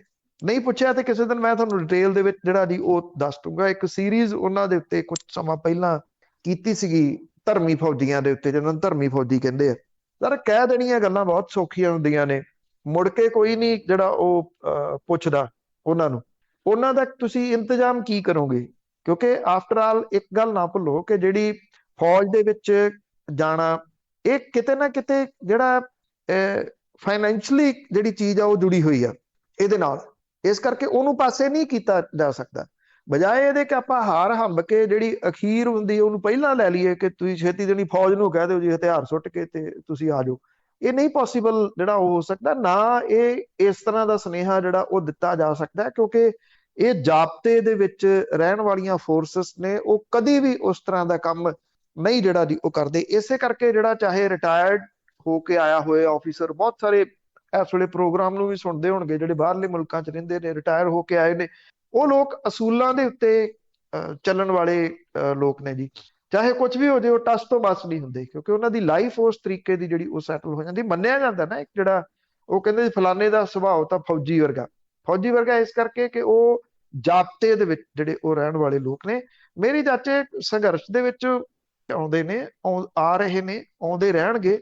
ਇਸ ਤਰ੍ਹਾਂ ਦੀਆਂ ਜਿਹੜੀਆਂ ਗੱਲਾਂ ਕਰ ਲੈਣੀਆਂ, ਮੈਨੂੰ ਨਹੀਂ ਲੱਗਦਾ ਕਿ ਇਹ ਕੋਈ ਹੱਲ ਜਿਹੜਾ ਉਹ ਕੱਢਣਗੀਆਂ, ਮੁਸ਼ਕਲ ਵਧਾਉਣਗੀਆਂ ਜੀ। ਅਗਲੇ ਕਾਲ ਨੇ ਰਾਜ। ਹਾਂਜੀ ਭੈਣ ਜੀ ਸਤਿ ਸ਼੍ਰੀ ਅਕਾਲ, ਬਾਈ ਬਲਤੇਜ ਜੀ ਸਤਿ ਸ਼੍ਰੀ ਅਕਾਲ। ਪਹਿਲਾਂ ਤਾਂ ਦੇਰ ਦਾ ਦੱਸਣਾ ਜੀ, ਅੱਜ ਆਵਾਜ਼ ਤੁਹਾਡੀ ਥੋੜੀ ਜਿਹੀ ਤਾਂ ਮੈਨੂੰ ਲੱਗਦਾ ਖਰਾਬ ਆ ਜਾਂ ਸਿਹਤ ਕਿੱਦਾਂ ਠੀਕ ਆ ਜੀ। ਤੇ ਸਵਾਲ ਮੇਰਾ ਇਹ ਹੈ ਜੀ ਬਾਈ ਜੀ ਵੀ ਇਹ ਹੋਣਾ ਦਾ ਰੋਣਾ ਤਾਂ ਨਹੀਂ ਮੈਂ ਕਹਿ ਸਕਦਾ ਕਿ ਗੱਲ ਕਰਦੇ ਕਰਦੇ ਚੁੱਪ ਕਰ ਜਾਣਾ ਤੇ ਚੁੱਪ ਕਰਕੇ ਮੁੜ ਕੇ ਫਿਰ ਸਟਾਰਟ ਕਰ ਦੇਣੀ ਗੱਲ, ਇੱਕ ਸ਼ੋਅ ਕਰ ਦੇਣਾ ਕਿ ਮੈਂ ਭਾਵਕ ਹਾਂ। ਜੇ ਇੰਨੀ ਕੁ ਭਾਵਕ ਆ ਇਹ ਦਰਦ ਜਿਹੜੇ ਜਾਣ ਵਾਲੇ ਆ ਉਹਨਾਂ ਦਾ ਪਰਿਵਾਰ ਦੇ ਨਾਲ ਇਵੇਂ ਰੋ ਕੇ ਜਾਂ ਏਦਾਂ ਗੱਲ ਕਰਦੇ ਕਰਦੇ ਚੁੱਪ ਕਰਕੇ ਦਰਦ ਨਹੀਂ ਵੰਡਾਇਆ ਜਾ ਸਕਦਾ ਕਿਉਂਕਿ 3 ਜੀ ਤਾਂ ਸਾਡੇ ਪਰਿਵਾਰ 'ਚ ਜਾ ਚੁੱਕੇ ਆ ਪਿਛਲੇ 20 ਦਿਨਾਂ ਦੇ ਵਿੱਚ। ਇਹ ਮੈਨੂੰ ਐਂ ਲੱਗਦਾ ਕਿ ਪ੍ਰਧਾਨ ਮੰਤਰੀ ਉਹਨਾਂ ਨੂੰ ਐਵੇਂ ਡਰਾਮੇ ਕਰਨ ਦੇ ਨਾਲੋਂ ਪਹਿਲਾਂ ਤਾਂ ਇਹੀ ਦੇਖਣਾ ਚਾਹੀਦਾ ਕਿ ਕਿਸਾਨ ਜਿਹੜੇ ਬੈਠੇ ਆ ਜੀ ਉੱਥੇ ਉਹਨਾਂ ਨੂੰ ਪਹਿਲਾਂ ਘਰਾਂ ਨੂੰ ਤੋਰਿਆ ਜਾਵੇ ਕਿ ਉਹਨਾਂ ਦਾ ਜੋ ਵੀ ਮੰਗ ਹੈਗੀ ਮੰਨ ਕੇ ਉਹਨਾਂ ਨੂੰ ਤਾਂ ਘਰਾਂ ਨੂੰ ਤੋਰਨ। ਆਪਣੀਆਂ ਤਾਂ ਜੋ ਇਹ ਵੀ ਰੈਲੀਆਂ ਕਰਨੀਆਂ ਸੀ ਜਾਂ ਜੋ ਕਰਨਾ ਸੀ ਡਰਾਮਾ ਕਰ ਲਿਆ। ਦੂਸਰਾ ਸਟੇਟ ਦਾ ਹੱਕ ਨਹੀਂ ਹੁੰਦਾ, ਤੁਸੀਂ ਬਿਹਤਰ ਦੱਸ ਸਕਦੇ ਕਿ ਕੰਟਰੀ ਕਦੀ ਵੀ ਇੱਦਾਂ ਦੀ ਚੀਜ਼ ਦੇ ਨਾਲ ਲੜ ਸਕਦੀ ਹੁੰਦੀ ਜਾਂ ਸਟੇਟਾਂ ਲੜਦੀਆਂ ਹੁੰਦੀਆਂ ਕਿ ਆਪਣੇ ਤੌਰ ਤੇ ਦਵਾਈ ਲੈਣ। ਦੂਸਰਾ ਮੈਂ ਜਿਹੜੀ ਅਰਦਾਸ ਕੀਤੀ ਗਈ ਆ ਮੋਦੀ ਸਾਹਿਬ ਦੀ ਸਿਹਤ ਜਾਬਤਾ ਲਈ ਤੇ ਰਾਮ ਰਹੀਮ ਦੀ ਰਿਹਾਈ ਲਈ, ਉਹਦੇ ਵਿੱਚ ਮੈਂ ਇੱਕ ਪੁਆਇੰਟ ਹੋਰ ਕਰਨਾ ਚਾਹੁੰਦਾ ਜੀ ਜਿਹੜਾ ਮੇਰੇ ਖਿਆਲ ਨਹੀਂ ਡਿਸਕਸ ਹੋਇਆ ਪਹਿਲਾਂ, ਕਿ ਉਹਦੇ ਵਿੱਚ ਇੱਕ ਗੱਲ ਕਹੀ ਗਈ ਕਿ ਸੁਖਬੀਰ ਬਾਦਲ ਦੀਆਂ ਸਾਜ਼ਿਸ਼ਾਂ ਜਿਹੜੀਆਂ ਸੀਗੀਆਂ ਉਹਦੇ ਕਰਕੇ ਰਾਮ ਰਹੀਮ ਅੰਦਰ ਆ। ਇਹ ਇਵੇਂ ਨਹੀਂ ਕਿ ਸੁਖਬੀਰ ਬਾਦਲ ਨੂੰ ਇੱਕ ਕਲੀਨ ਚਿੱਟ ਜਾਂ ਇੱਕ ਇੱਦਾਂ ਦਾ ਚਿਹਰਾ ਬਣਾਉਣ ਦੀ ਟਰਾਈ ਕੀਤੀ ਗਈ ਕਿ ਜੋ ਕੁਛ ਹੋਇਆ ਸੁਖਬੀਰ ਬਾਦਲ ਨੇ ਕੀਤਾ ਕਿ ਉਹ ਨੈਕਸਟ ਟਾਈਮ ਵੋਟਾਂ ਜਿਹੜੀਆਂ ਆ ਉਹ ਮਿਲ ਸਕਣ ਤੇ ਉਹ ਇੱਕ ਜਿਹੜਾ ਦਾਗ ਆ ਉਹ ਸਾਫ਼ ਕੀਤਾ ਜਾਵੇ ਕਿ ਇਹ ਮਿੱਤਰ ਨਹੀਂ ਸੀ ਰਾਮ ਰਹੀਮ ਦਾ, ਇਹ ਦੁਸ਼ਮਣ ਸੀ ਕਿ ਇਹਨੇ ਕੀਤਾ ਜੋ ਕੁਛ ਕੀਤਾ ਜੀ। ਦੋਨੇ ਸਵਾਲ ਹੈ ਜੀ, ਦੱਸਿਓ ਭੈਣ ਜੀ ਇਕੱਠੇ ਹੋਣਾ ਸੁਣ ਲੈਣਗੇ। ਦੇਖੋ ਜਿੱਥੋਂ ਤੱਕ ਜਿਹੜਾ ਨੇਤਾ ਹੁੰਦਾ ਨਾ ਉਹ ਜਿਹੜਾ ਸਟਰੋਂਗ ਹੋਵੇ ਉਹ ਜਿਹੜਾ ਕਿਸੇ ਵੀ ਮੁਲਕ ਨੂੰ ਕਿਸੇ ਵੀ ਸੂਬੇ ਨੂੰ ਅੱਗੇ ਲਿਜਾ ਸਕਦਾ। ਮੁਸ਼ਕਲ ਦੇ ਵਿੱਚ ਭਾਵਕ ਹੋ ਕੇ ਦਿਖਾਉਣਾ ਇਹ ਕੋਈ ਚੰਗੇ ਨੇਤਾ ਦੀ ਤਾਂ ਪਛਾਣ ਹੈ ਹੀ ਨਹੀਂ। ਤੁਸੀਂ ਐਗਜ਼ੈਕਟਲੀ ਪਿੱਛੇ ਚਲੇ ਜਾਓ 20 ਤੋਂ 22 ਦਿਨ ਜਿਹੜਾ ਜਦੋਂ ਉੱਥੇ ਪੱਛਮੀ ਬੰਗਾਲ ਦੇ ਵਿੱਚ ਰੈਲੀਆਂ ਦੇ ਵਿੱਚ ਇਹ ਕਿਹਾ ਜਾ ਰਿਹਾ ਸੀ ਕਿ ਮੇਰਾ ਮਨ ਵੇਖ ਕੇ ਗਦਗਦ ਹੋ ਗਿਆ ਕਿ ਇੰਨਾ ਇਕੱਠ, ਜਿੱਥੇ ਦੁਨੀਆ ਵੇਖੋ ਇਹ ਕਹਿ ਰਹੇ ਸੀ ਵੀ ਜਿੱਥੋਂ ਤੱਕ ਮੇਰੀ ਨਿਗਾਹ ਜਾ ਰਹੀ ਆ ਲੋਕ ਹੀ ਲੋਕ ਨੇ। ਉਦੋਂ ਨਹੀਂ ਦੱਸਦਾ ਸੀਗਾ ਕਿ ਇਹ ਮਹਾਮਾਰੀ ਜਿਹੜੀ ਆ ਰਹੀ ਆ ਔਰ ਇਹਦੇ ਨਾਲ ਇਹ ਕਿਸ ਤਰੀਕੇ ਦੇ ਨਾਲ ਸੁਪਰ ਸਪਰੈਡਰ ਬਣ ਜਾਣਗੇ ਜਿਹੜੇ ਤੁਸੀਂ ਲੋਕ ਇਕੱਠੇ ਕਰ ਰਹੇ ਹੋ। ਜੇ ਲੋਕਾਂ ਦੀ ਮੌਤ ਦੇ ਉੱਤੇ ਤੁਹਾਨੂੰ ਸਹੀ ਮਾਇਨੇ 'ਚ ਰੋਣਾ ਆ ਰਿਹਾ ਤੇ 470 ਤੱਕ ਕਿਸਾਨ ਵੀ ਸ਼ਹੀਦ ਹੋਏ ਆ, ਉਹਨਾਂ ਦੇ ਉੱਤੇ ਤਾਂ ਕਦੀ ਇੱਕ ਲਫ਼ਜ਼ ਤੱਕ ਨਹੀਂ ਬੋਲਿਆ ਇਹਨਾਂ ਨੇ, ਇੱਕ ਅੱਖਰ ਤੱਕ ਨਹੀਂ ਕਦੀ ਇਹਨਾਂ ਨੇ ਜਿਹੜਾ ਜੀ ਉਹ ਬੋਲਿਆ। ਜਿੱਥੋਂ ਤੱਕ ਜਿਹੜੀ ਗੱਲ ਹੈ ਮੁਲਕ ਨੇ ਲੜਨਾ ਹੁੰਦਾ, ਸੂਬੇ ਲੈ ਹੀ ਨਹੀਂ ਸਕਦੇ ਜਿਹੜਾ ਜੀ ਉਹ ਇੱਥੇ ਪ੍ਰੋਵੀਜ਼ਨ ਨਹੀਂ ਹੈਗਾ ਉਸ ਤਰ੍ਹਾਂ ਦਾ। ਜਿਹੜੀ ਫਾਈਜ਼ਰ ਹੋ ਗਈ, ਮਾਡਰਨਾ ਹੋ ਗਈ, ਦੇਖੋ ਇਹ ਵਿਦੇਸ਼ਾਂ ਦੀਆਂ ਕੰਪਨੀਆਂ ਨੇ, ਉਹ ਕੋਈ ਇਹ ਤਾਂ ਹੈ ਨਹੀਂ ਕਿ ਵੀ ਇੱਥੋਂ ਵਾਲੀਆਂ ਕੰਪਨੀਆਂ ਵਰਗੀਆਂ ਨੇ ਵੀ ਪੈਸੇ ਆ ਰਹੇ ਆ ਉਦੋਂ ਇਕੱਠੇ ਕਰ ਲਓ। ਉਹ ਪ੍ਰਿੰਸੀਪਲ ਦੇ ਉੱਤੇ ਚੱਲਦੀਆਂ ਨੇ, ਕੋਈ ਕਾਨੂੰਨ ਦੇ ਮੁਤਾਬਕ ਚੱਲਣ ਵਾਲੀਆਂ ਜਿਹੜੀਆਂ ਉਹ ਕੰਪਨੀਆਂ ਨੇ, ਉਹਦੇ 'ਚ ਉਹਦਾ ਦਾ ਦੋਸ਼ ਥੋੜੀ ਹੈ ਜੀ। ਉਹ ਤਾਂ ਭੋਰਾ ਟਸ ਤੋਂ ਮਸ ਨਹੀਂ ਹੁੰਦੀਆਂ, ਉਹ ਇੱਧਰ ਤੋਂ ਉੱਧਰ ਨਹੀਂ ਹੁੰਦੀਆਂ। ਜਿਹੜੀਆਂ ਗਾਈਡਲਾਈਨਸ ਨੇ ਉਹਦੇ ਤੋਂ ਪਾਸੇ ਨਹੀਂ ਹਟਦੀਆਂ। ਗਾਈਡਲਾਈਨਸ ਇਸ ਤਰ੍ਹਾਂ ਦੀਆਂ ਨਹੀਂ ਹੈਗੀਆਂ ਕਿ ਉਹ ਕਿਸੇ ਸੂਬੇ ਨੂੰ ਸਿੱਧੀ, ਹੁਣ ਕੱਲ ਨੂੰ ਮੈਂ ਮਾਡਰਨਾ ਦੇ ਨਾਲ ਜਿਹੜਾ ਜੀ ਉਹਨੂੰ ਪੁੱਛਾਂ ਜਾਂ ਫਾਈਜ਼ਰ ਵਾਲਿਆਂ ਨੂੰ ਪੁੱਛਾਂ ਮੈਨੂੰ ਦੇ ਦਿਓ ਤੁਸੀਂ, ਮੈਂ ਇੱਥੇ ਆਪਣੀ ਦੁਕਾਨਦਾਰੀ ਚਲਾ ਲਾਂ, ਇੱਥੋਂ ਦੇ ਤਾਂ ਜਿੰਨੇ ਕੈਮਿਸਟ ਸ਼ਾਪਾਂ ਵਾਲੇ ਆ ਉਹ ਸਾਰੇ ਤੁਰ ਪੈਣਗੇ ਉਧਰ ਨੂੰ ਵੀ ਅਸੀਂ ਲੈ ਕੇ ਆਉਣੇ ਆ, ਅਸੀਂ ਇੱਥੇ ਮੁੜ ਕੇ ਜਿਹੜਾ ਜੀ ਉਹ ਵੇਚ ਲਾਂਗੇ। ਇਉਂ ਨਹੀਂ ਹੋ ਸਕਦਾ ਹੁੰਦਾ। ਇਹ ਗਲੋਂ ਗਲਾਵਾ ਲਾ ਕੇ ਸੁੱਟਣ ਵਾਲੀ ਗੱਲ ਸੀ। ਜਾਂ ਤਾਂ ਰਾਜਾਂ ਨੂੰ ਦਿਓ ਅਧਿਕਾਰ, ਮੈਂ ਤਾਂ ਕਹਿੰਦਾ ਰਾਜਾਂ ਨੂੰ ਅਧਿਕਾਰ ਦਿਓ, ਪਾਸ ਕਰਕੇ ਦਿਓ ਕਿ ਤੁਸੀਂ ਆਪੇ ਵੀ ਆਪਣੇ ਲਈ ਖਰੀਦੋ, ਆਪੇ ਆਪਣਾ ਵੇਚੋ, ਫਿਰ ਤਾਂ ਕਹਾਣੀ ਜਿਹੜੀ ਉਹ ਸਮਝ ਆਵੇ। ਉਂਝ ਤਾਂ ਤੁਸੀਂ ਰਾਜ ਨੂੰ ਸਾਹ ਨਹੀਂ ਲੈਣ ਦੇਣਾ, ਉਹਦੇ ਟੈਕਸ ਵੀ ਤੁਸੀਂ ਇਕੱਠੇ ਕਰਕੇ ਲੈ ਜਾਣੇ ਆ, ਸਾਰਾ ਕੁਝ ਉਹਦਾ ਤੁਸੀਂ ਇਕੱਠੇ ਕਰਕੇ ਲੈ ਦੇਣਾ। ਜਦੋਂ ਉਹਨਾਂ ਨੂੰ ਮੁਸ਼ਕਲ ਪਈ, ਮੁਸੀਬਤ ਪਈ, ਤੇ ਤੁਸੀਂ ਕਹਿੰਦੇ ਆਪੇ ਖਰੀਦੋ। ਇਹ ਤਾਂ ਪੋਸੀਬਲ ਜਿਹੜਾ ਉਹ ਹੋ ਹੀ ਨਹੀਂ ਸਕਦਾ ਕਿ ਇਸ ਤਰੀਕੇ ਦੇ ਨਾਲ ਜਿਹੜਾ ਉਹ ਚੱਲਿਆ ਜਾ ਸਕੇ। ਕਾਨੂੰਨ ਦੇ ਵਿੱਚ ਇਸ ਚੀਜ਼ ਦਾ ਪ੍ਰੋਵੀਜ਼ਨ ਜਿਹੜਾ ਉਹ ਨਹੀਂ ਹੈਗਾ ਕਿ ਰਾਜ ਸਕਣ, ਰਾਜਾਂ ਨੇ ਖਰੀਦ ਸਕਣ। ਰਾਜਾਂ ਨੇ ਕੋਸ਼ਿਸ਼ ਕੀਤੀ ਆ, ਉਹ ਵਿਚਾਰੇ ਕਰਨ ਤਾਂ ਹੁਣ ਰਾਜ ਵੀ ਕੀ ਕਰਨ ਦੀ, ਜਿਹੜੇ ਉਹ ਫਸੇ ਹੋਏ ਨੇ। ਲੋਕ ਡਾਂਗਾ ਚੁੱਕੀ ਫਿਰਦੇ ਆ ਦੁਆਲੇ ਵੀ ਦੱਸੋ ਤੁਸੀਂ ਤਾਂ ਟੀਕਾ ਉਤਸਵ ਮਨਾਉਂਦੇ ਫਿਰਦੇ ਸੀਗੇ, ਟੀਕੇ ਤੁਹਾਡੇ ਕੋਲ ਲਾਉਣ ਨੂੰ ਹੈ ਨਹੀਂ। ਇੱਥੇ ਮੁੱਖ ਮੰਤਰੀ ਪੰਜਾਬ ਦੇ ਇਹ ਕਹੀ ਜਾਂਦੇ ਆ ਕਿ ਜਿਹੜੀ ਪੰਚਾਇਤ 100% ਵੈਕਸੀਨੇਟ ਹੋ ਜੂਗੀ ਅਸੀਂ 10 ਲੱਖ ਦੀ ਗ੍ਰਾਂਟ ਉਹਨੂੰ ਦੇਵਾਂਗੇ। ਵੈਕਸੀਨੇਟ ਤਾਂ ਹੋਣ ਦੇ ਵਾਸਤੇ ਕੋਈ ਵੀ ਪਿੰਡ ਤਿਆਰ ਹੈ, ਪੂਰੇ ਦਾ ਪੂਰਾ ਤਿਆਰ ਹੈ। ਉਹ ਵੈਕਸੀਨ ਕਿੱਥੋਂ ਆਉਣੇ ਆ?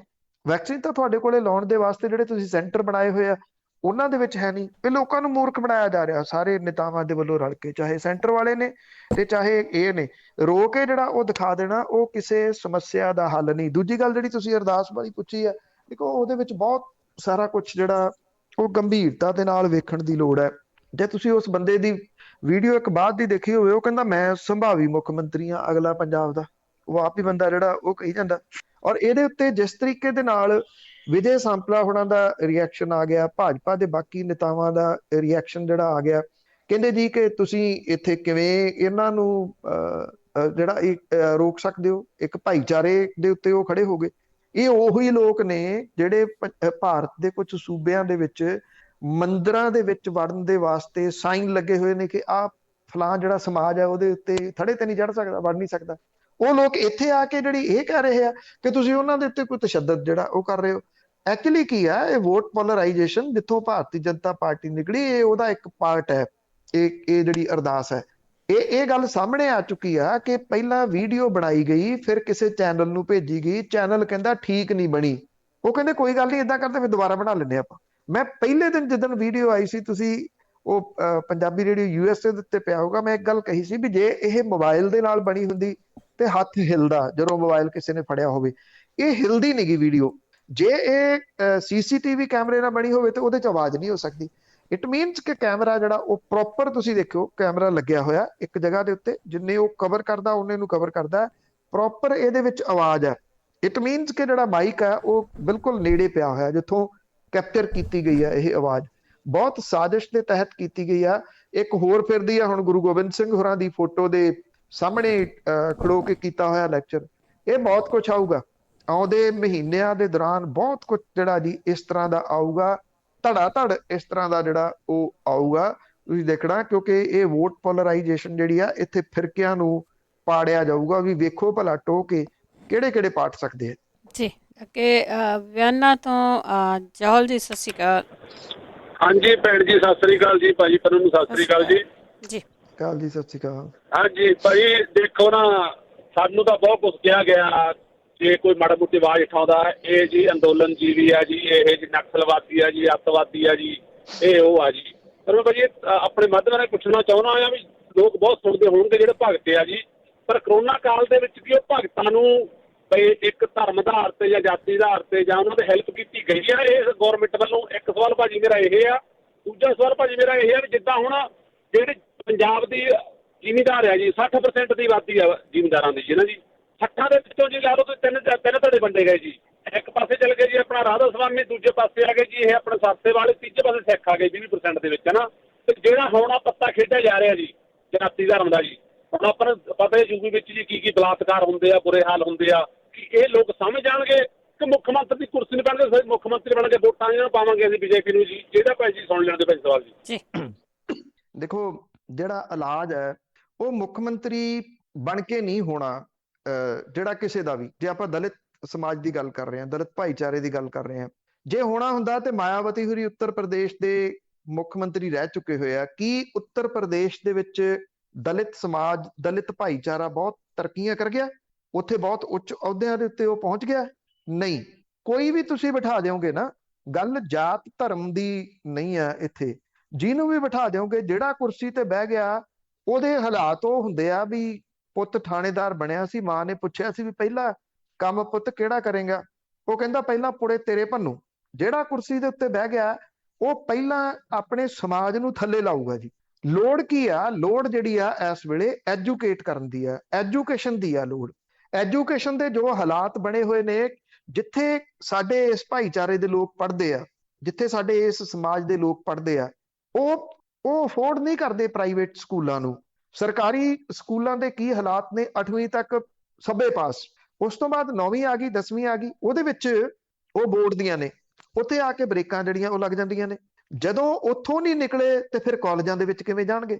ਜੇ ਮੰਨ ਲਓ ਕਾਲਜਾਂ ਦੇ ਵਿੱਚੋਂ ਕੁਝ ਚੰਗੇ ਧੀਆਂ ਪੁੱਤ ਜਿਹੜੇ ਦਲਿਤ ਸਮਾਜ ਦੇ ਉਹ ਲੰਘ ਗਏ ਉੱਥੋਂ, ਸਪੋਜ਼, ਫਿਰ ਅੱਗੇ ਜਿਹੜੀਆਂ ਸਾਡੀਆਂ ਸਰਕਾਰੀ ਯੂਨੀਵਰਸਿਟੀਜ਼ ਨੇ ਉਹ ਹੌਲੀ ਹੌਲੀ ਕਰਕੇ ਖਤਮ ਕੀਤੀਆਂ ਜਾ ਰਹੀਆਂ ਨੇ, ਉੱਥੇ ਪ੍ਰਾਈਵੇਟ ਆ ਰਹੀਆਂ ਨੇ, ਉਹ ਵਿਚਾਰੇ ਫਿਰ ਫਸ ਗਏ। ਜਿਹੜਾ ਇੱਕ ਕੋਈ ਜਿਹੜਾ ਕੰਮ ਕਰਨ ਵਾਲਾ ਦਿਹਾੜੀਦਾਰ ਆ ਜਾਂ ਕੋਈ ਦੂਜੇ ਤੀਜੇ ਕੰਮ ਕਰ, ਉਹ ਆਪਣੇ ਧੀ ਪੁੱਤ ਨੂੰ ਯੂਨੀਵਰਸਿਟੀ ਤੱਕ ਜੇ ਮੰਨ ਲਓ ਲੈ ਵੀ ਗਿਆ, ਯੂਨੀਵਰਸਿਟੀ ਦਾ ਖਰਚਾ ਉਹ ਕਿਵੇਂ ਉਹ ਬੇਰ ਕਰੂਗਾ? ਕਿੱਥੋਂ ਉਹ ਲਿਆਊਗਾ?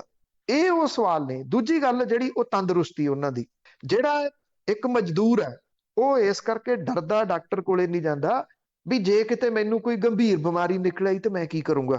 ਉਹ ਤਾਂ ਫਿਕਰ ਸਭ ਤੋਂ ਵੱਡਾ ਇਹ ਹੁੰਦਾ। ਸਿਹਤ ਸੇਵਾਵਾਂ, ਇਹ ਦੋ ਚੀਜ਼ਾਂ ਨੇ। ਜਿੰਨੀ ਦੇਰ ਤੱਕ ਐਜੂਕੇਸ਼ਨ ਤੇ ਹੈਲਥ ਜਿਹੜੀ ਸਿਸਟਮ ਆ ਉਹ ਨਹੀਂ ਸੁਧਰਦਾ, ਉਨੀ ਦੇਰ ਤੱਕ ਇਹ ਜਿਹੜੇ ਪਛੜੇ ਹੋਏ ਵਰਗ ਨੇ ਉਹਨਾਂ ਦਾ ਹਾਲਾਤ ਨਹੀਂ ਜਿਹੜਾ ਜੀ ਉਹ ਸੁਧਰ ਸਕਣੇ। ਇਹਨਾਂ ਨੂੰ ਮਹਿਜ਼ ਇੱਕ ਵੋਟ ਬੈਂਕ ਸਮਝ ਲਿਆ ਗਿਆ ਸਿਆਸੀ ਪਾਰਟੀਆਂ ਦੇ ਵੱਲੋਂ। ਅੱਜ ਵੀ ਗੱਲ ਇਹ ਹੁੰਦੀ ਨਾ ਕਿ ਇੱਥੇ ਕਿੰਨਾ ਵੋਟ ਬੈਂਕ ਹੈ, ਇੱਥੇ ਕਿੰਨਾ ਦਲਿਤ ਵੋਟ ਬੈਂਕ ਹੈ, ਇੱਥੇ ਕਿੰਨਾ ਜੱਟ ਵੋਟ ਬੈਂਕ ਹੈ, ਇੱਥੇ ਕਿੰਨਾ ਹਿੰਦੂ ਵੋਟ ਬੈਂਕ ਹੈ। ਇਹ ਕੈਲਕੂਲੇਸ਼ਨ ਜਿਹੜੀ ਆ ਵੋਟ ਬੈਂਕ ਦੇ ਉੱਤੇ ਆਧਾਰਿਤ ਹੁੰਦੀ ਹੈ ਜਾਂ ਚੱਲਦੀ ਹੈ। ਜਿਹੜੇ ਲੋਕ ਜਿਹੜੇ ਚੰਗਾ ਸੋਚਣ ਵਾਲੇ ਨੇ, ਜਿਹੜੇ ਸਿਆਸਤ ਦੇ ਵਿੱਚ ਨਹੀਂ ਹੈਗੇ, ਦਲਿਤ ਸਮਾਜ ਦੇ, ਦਲਿਤ ਭਾਈਚਾਰੇ ਦੇ, ਜਾਂ ਸਿਰਫ ਦਲਿਤ ਭਾਈਚਾਰਾ ਕਿਉਂ, ਕੀ ਅਸੀਂ ਇੰਨਾ ਨਿੱਗਰ ਗਏ ਹੋਏ ਆ ਕਿ ਅਸੀਂ ਉਂਗਲ ਫੜ ਕੇ ਨਾ ਤੋਰੀਏ ਉਹਨਾਂ ਨੂੰ ਨਾਲ ਕਿ ਤੁਸੀਂ ਬਰਾਬਰ ਦੇ ਉੱਤੇ ਜਿਹੜਾ ਜੀ ਉਹ ਚੱਲੋ। ਬਰਾਬਰ ਦੇ ਉੱਤੇ ਕਿਵੇਂ ਚੱਲੋ? ਬਰਾਬਰ ਦੇ ਉੱਤੇ ਉਹਨਾਂ ਦੀ ਜਿਹੜੀ ਐਜੂਕੇਸ਼ਨ ਆ ਉਹ ਹੋਵੇ, ਉੱਥੇ ਸਿਹਤ ਸੇਵਾਵਾਂ ਬਰਾਬਰ ਦੇ ਉੱਤੇ ਉਹਨਾਂ ਦੀਆਂ ਜਿਹੜੀਆਂ ਉਹ ਹੋਣ। ਇਹ ਸਰਕਾਰਾਂ ਦੀ ਡਿਊਟੀ ਸੀ। ਇਹ ਫੰਡਾਮੈਂਟਲ ਰਾਈਟ ਜਿਹੜੇ ਉਹ ਕਿਸੇ ਵੀ ਸਿਟੀਜ਼ਨ ਦੇ ਸੀ, ਜਿਹੜੇ ਕਿ ਹੌਲੀ ਹੌਲੀ ਖੋਲੇ ਗਏ ਇੱਥੇ ਜਿਹੜਾ ਜੀ।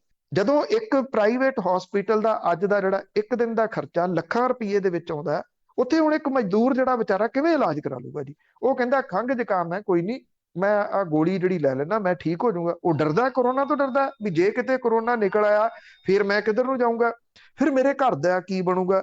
ਜਿਹੜਾ ਇੱਕ ਕਮਾਉਣ ਵਾਲਾ ਪੂਰੇ ਪਰਿਵਾਰ ਦੇ ਵਿੱਚੋਂ, ਉਹ ਜੇ ਉਹਨੂੰ ਕੁਝ ਹੋ ਗਿਆ ਫਿਰ ਉਹ ਕਿੱਧਰ ਨੂੰ ਜਾਊਗਾ? ਕੋਈ ਜਿਹੜੀ ਉਹ ਸਿਕਿਉਰਿਟੀ ਨਹੀਂ ਹੈਗੀ। ਮੁੱਖ ਮੰਤਰੀ ਜਾਂ ਡਿਪਟੀ ਮੁੱਖ ਮੰਤਰੀ ਦਲਿਤ ਸਮਾਜ ਦਾ ਬਣ ਜਾਣ ਦੇ ਨਾਲ ਮੇਰਾ ਸਟਰੋਂਗਲੀ ਮੰਨਣਾ ਹੈ ਕਿ ਇਹਦੇ ਨਾਲ ਕੋਈ ਫਰਕ ਨਹੀਂ ਪੈ ਸਕਦਾ। ਬਣਾ ਕੇ ਦੇਖ ਲਓ। ਮੈਂ ਤਾਂ ਕਹਿੰਦਾ ਮਾਇਆਵਤੀ ਹੋਰੀ ਸਟਰੋਂਗ ਮੁੱਖ ਮੰਤਰੀ ਰਹੇ ਨੇ। ਈਵਨ ਜਿਹੜੇ ਰਾਸ਼ਟਰਪਤੀ ਨੇ ਭਾਰਤ ਦੇ, ਉਹ ਕਿਹੜੇ ਭਾਈਚਾਰੇ ਤੋਂ ਆਉਂਦੇ ਨੇ ਮੌਜੂਦਾ, ਉਹਨਾਂ ਨੇ ਇਸ ਭਾਈਚਾਰੇ ਦੇ ਵਾਸਤੇ ਕੀ ਕਰ ਦਿੱਤਾ, ਜਾਂ ਪਿਛਲੇ ਸਮੇਂ ਦੇ ਦੌਰਾਨ ਵੀ ਜਿਹੜਾ ਜੀ ਉਹ ਰਹੇ, ਉਹਨਾਂ ਨੇ ਕੀ ਕੀਤਾ? ਕੁਝ ਇਸ ਸਮਾਜ ਦੀਆਂ ਆ ਜਿਹੜੀਆਂ ਮੁੱਢਲੀਆਂ ਲੋੜਾਂ ਨੇ ਇਹਨਾਂ ਨੂੰ ਉੱਪਰ ਚੁੱਕਣ ਦੇ ਵਾਸਤੇ ਉਹਨਾਂ ਨੇ ਕੁਝ ਕੀਤਾ? ਜਵਾਬ ਤੁਹਾਡੇ ਆਪਣੇ ਕੋਲੇ ਜਿਹੜਾ ਜੀ ਉਹ ਮਿਲ ਜਾਣ ਜੀ। ਸੁਰਿੰਦਰ ਸਿੰਘ। ਹਾਂਜੀ ਭੈਣ ਜੀ, USA ਰੇਡੀਓ ਦੇ ਸਾਰੇ ਟੱਬਰ ਨੂੰ ਸਤਿ ਸ੍ਰੀ ਅਕਾਲ ਜੀ। ਸਤਿ ਸ੍ਰੀ ਅਕਾਲ। ਪੰਨੂ ਸਾਹਿਬ, ਇੱਕ ਜਿਹੜਾ ਕਾਂਗਰਸ ਦਾ MLA ਆ, ਉਹਨੇ ਕਿਹਾ ਵੀ ਜੇ ਸਾਫ਼ ਨੀਤ ਨਾਲ ਇਹਨਾਂ ਬੜੇ ਨੇਤਾਵਾਂ ਦੀ ਇਨਕੁਆਇਰੀ ਕਰਾਈ ਜਾਵੇ ਤਾਂ ਇੱਕ ਕੈਨੇਡਾ ਮੁਲਕ ਇਹਨਾਂ ਵਿੱਚੋਂ ਨਿਕਲ ਸਕਦਾ ਜੀ। ਤੇ ਇਹਨਾਂ ਦੀਆਂ ਨਾ ਤਨਖਾਹਾਂ ਰੁਕਦੀਆਂ, ਨਾ ਪੈਨਸ਼ਨਾਂ ਰੁਕਦੀਆਂ। ਇੱਥੇ 6-6 ਮਹੀਨੇ ਸਾਲ ਕਿਸੇ ਨੂੰ ਪੈਨਸ਼ਨਾਂ ਨਹੀਂ ਮਿਲਦੀਆਂ।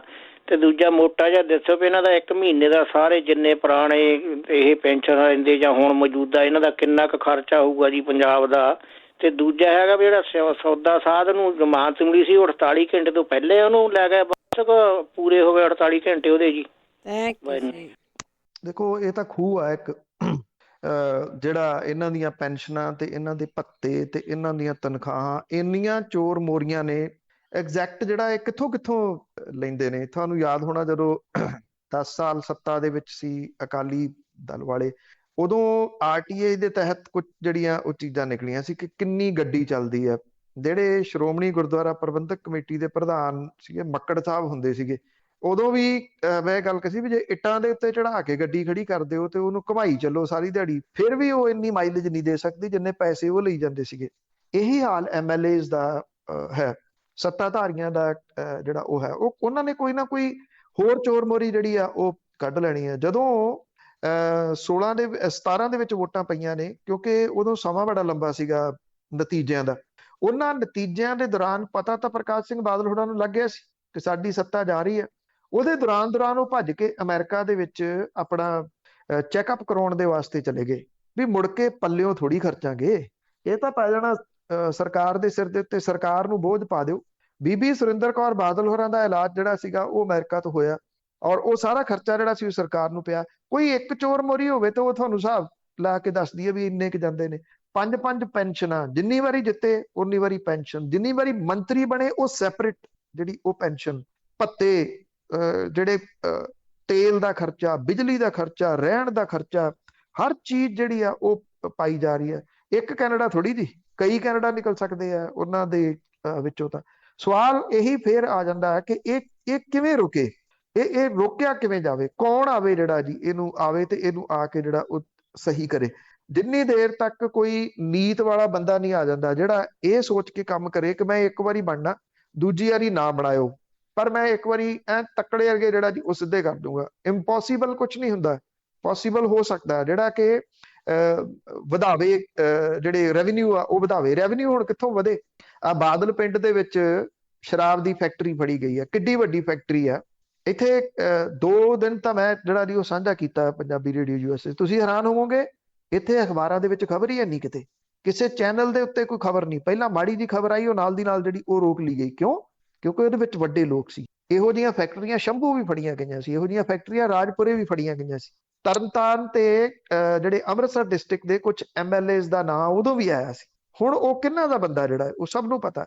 ਰੈਵਨਿਊ ਜਿਹੜਾ ਜੀ ਉਹ ਇਹ ਜੇ ਤਾਂ ਆਪਾਂ ਚਲੋ ਸਰਕਾਰੀ ਤੌਰ ਦੇ ਉੱਤੇ ਤਾਂ RTI ਜਾਂ ਕਿਸੇ ਨਾ ਕਿਸੇ ਤਰੀਕੇ ਨਾਲ ਕਢਾ ਲਾਂਗੇ। ਹੁਣ ਆਹ ਕਿਵੇਂ ਕਢਾਈਏ ਵੀ ਇਹ ਕਿੱਥੇ ਕਿਤੇ ਰੇਤਾ ਦਾ ਜਿਹੜਾ ਜੀ ਉਹ ਕਿਹਦੀਆਂ ਖੱਡਾਂ ਨੇ, ਕਿਹਦੀਆਂ ਕਿੰਨੀਆਂ JBC ਮਸ਼ੀਨਾਂ ਨੇ, ਕਿਹਦੇ ਕਿੰਨੇ ਟਿੱਪਰ ਪਾਏ ਹੋਏ ਆ, ਇਹ ਚੀਜ਼ਾਂ ਤਾਂ ਕਦੀ ਸਾਹਮਣੇ ਆਉਣੀਆਂ ਹੀ ਨਹੀਂ।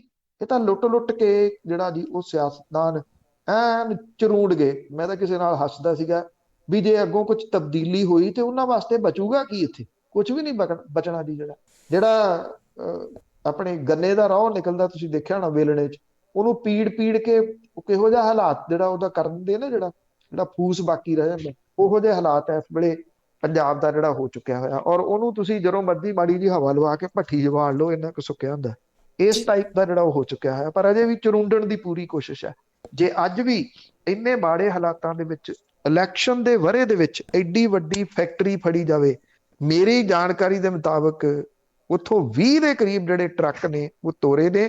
ਜਿਹੜੇ ਥਾਣੇ ਗਏ ਆ ਉੱਥੇ 2 ਸੀ, ਉਹ 18 ਕਿੱਥੇ ਗਏ ਕੁਝ ਨਹੀਂ ਪਤਾ ਜੀ। ਅਜੇ ਵੀ ਕੁਝ ਨਹੀਂ, ਕੋਈ ਨਹੀਂ ਪੁੱਛ ਰਿਹਾ ਜੀ। ਲੁਧਿਆਣਾ ਤੋਂ ਮੰਗਲ ਸਿੰਘ ਜੀ। ਹਾਂਜੀ ਪੰਨੂ ਸਾਹਿਬ ਸਤਿ ਸ਼੍ਰੀ ਅਕਾਲ। ਭੈਣ ਜੀ ਸਤਿ ਸ਼੍ਰੀ ਅਕਾਲ ਜੀ। ਸਤਿ ਸ਼੍ਰੀ ਅਕਾਲ ਜੀ। ਪੰਨੂ ਸਾਹਿਬ, ਜਿਹੜੀ ਆ ਹੁਣ ਉੱਲੀਆਂ ਜਿਹੀਆਂ ਬਣ ਗਈਆਂ ਜੀ, ਵਾਈਟ ਬਣ ਗਈ, ਕੱਲ੍ਹ ਦਾ ਆਉਣ ਲੱਗ ਪਿਆ ਜੀ ਇੱਕ ਯੈਲੋ ਬਣ ਗਈ, ਪਹਿਲਾਂ ਬਲੈਕ ਸੀ। ਇਹ ਖਤਰਨਾਕ ਤੋਂ ਖਤਰਨਾਕ ਬਿਮਾਰੀ ਬਣ ਜਾਂਦੀ ਆ ਜਦ ਤਾਈਂ ਇਹਦਾ ਜੀ ਇਲਾਜ ਨਹੀਂ ਹੁੰਦਾ। ਇਹਦਾ ਇਲਾਜ ਟੀਕਾ ਹੀ ਆ, ਹਾਲੇ ਤੱਕ ਵੈਕਸੀਨੇਸ਼ਨ ਹੈ।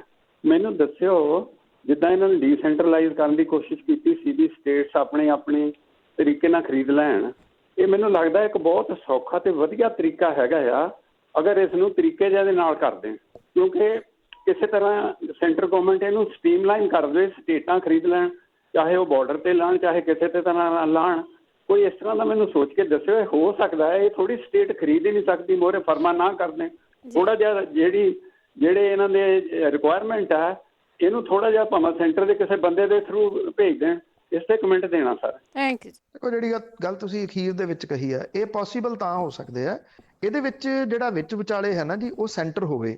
ਸੈਂਟਰ ਜਿਹੜੀ ਆ ਉਹ ਮੁਲਕਾਂ ਦੇ ਨਾਲ ਗੱਲ ਕਰੇ। ਮੁਲਕਾਂ ਦੀਆਂ ਜਿਹੜੀਆਂ ਇਹ ਵੈਕਸੀਨੇਸ਼ਨ ਬਣਾਉਣ ਵਾਲੀਆਂ ਜਿਹੜੀਆਂ ਕੰਪਨੀਆਂ ਨੇ, ਮੋਡਰਨਾ ਹੈ, ਫਾਈਜ਼ਰ ਹੈ, ਜੌਨਸਨ ਐਂਡ ਜੌਨਸਨ ਹੈ, ਉਹਨਾਂ ਦੇ ਵਿਚਾਲੇ ਇਹ ਗੱਲ ਕਹੇ, ਠੀਕ ਆ ਜੀ ਆਰਡਰ ਤੁਸੀਂ ਦਿਓ, ਕਿਹੜੀ ਸਟੇਟ ਨੂੰ ਕਿੰਨਾ ਚਾਹੀਦਾ, ਅਸੀਂ ਵਿਚਾਲੇ ਜਿਹੜਾ ਜੀ ਉਹ ਹੋ ਕੇ ਉਹਨੂੰ ਤੁਹਾਡੀ ਜਿਹੜੀ ਆ ਉਹ ਡੀਲ ਕਰਵਾ ਦਿੰਦੇ ਆ। ਪਿਛਲੇ 7 ਸਾਲਾਂ ਦੇ ਦੌਰਾਨ ਜਦੋਂ ਪ੍ਰਧਾਨ ਮੰਤਰੀ ਕਿਸੇ ਵੀ ਮੁਲਕ ਦੇ ਦੌਰੇ ਦੇ ਉੱਤੇ ਗਏ ਆ, ਜਦੋਂ ਜਾਂਦੇ ਹੁੰਦੇ ਸੀ, ਤੁਸੀਂ ਪੁਰਾਣਾ ਰਿਕਾਰਡ ਕਢਾ ਲਓ, ਉਹਦੇ ਵਿੱਚ ਕੀ ਹੁੰਦਾ ਸੀਗਾ ਕਿ ਹਰ ਫੀਲਡ ਦੇ ਜਿਹੜੇ ਬਿਜ਼ਨਸਮੈਨ ਆ ਉਹ ਪ੍ਰਧਾਨ ਮੰਤਰੀ ਹੋਰਾਂ ਦੇ ਨਾਲ ਜਾਂਦੇ ਸੀ। ਔਰ ਜਦੋਂ ਜਿਹੜੇ ਮੁਲਕਾਂ ਦੇ ਵਿੱਚ ਵੀ ਪ੍ਰਧਾਨ ਮੰਤਰੀ ਜਾਂਦੇ, ਉੱਥੋਂ ਦੇ ਵੱਖੋ ਵੱਖਰੇ ਫੀਲਡ ਦੇ ਜਿਹੜੇ ਬਿਜ਼ਨਸਮੈਨ ਸੀ ਉਹ ਬਿਜ਼ਨਸਮੈਨ ਦੇ ਨਾਲ ਮਿਲਦੇ ਸੀ, ਉੱਥੇ ਫਿਰ ਸਮਝੌਤੇ ਸਾਈਨ ਕੀਤੇ ਜਾਂਦੇ ਹੁੰਦੇ ਸੀਗੇ।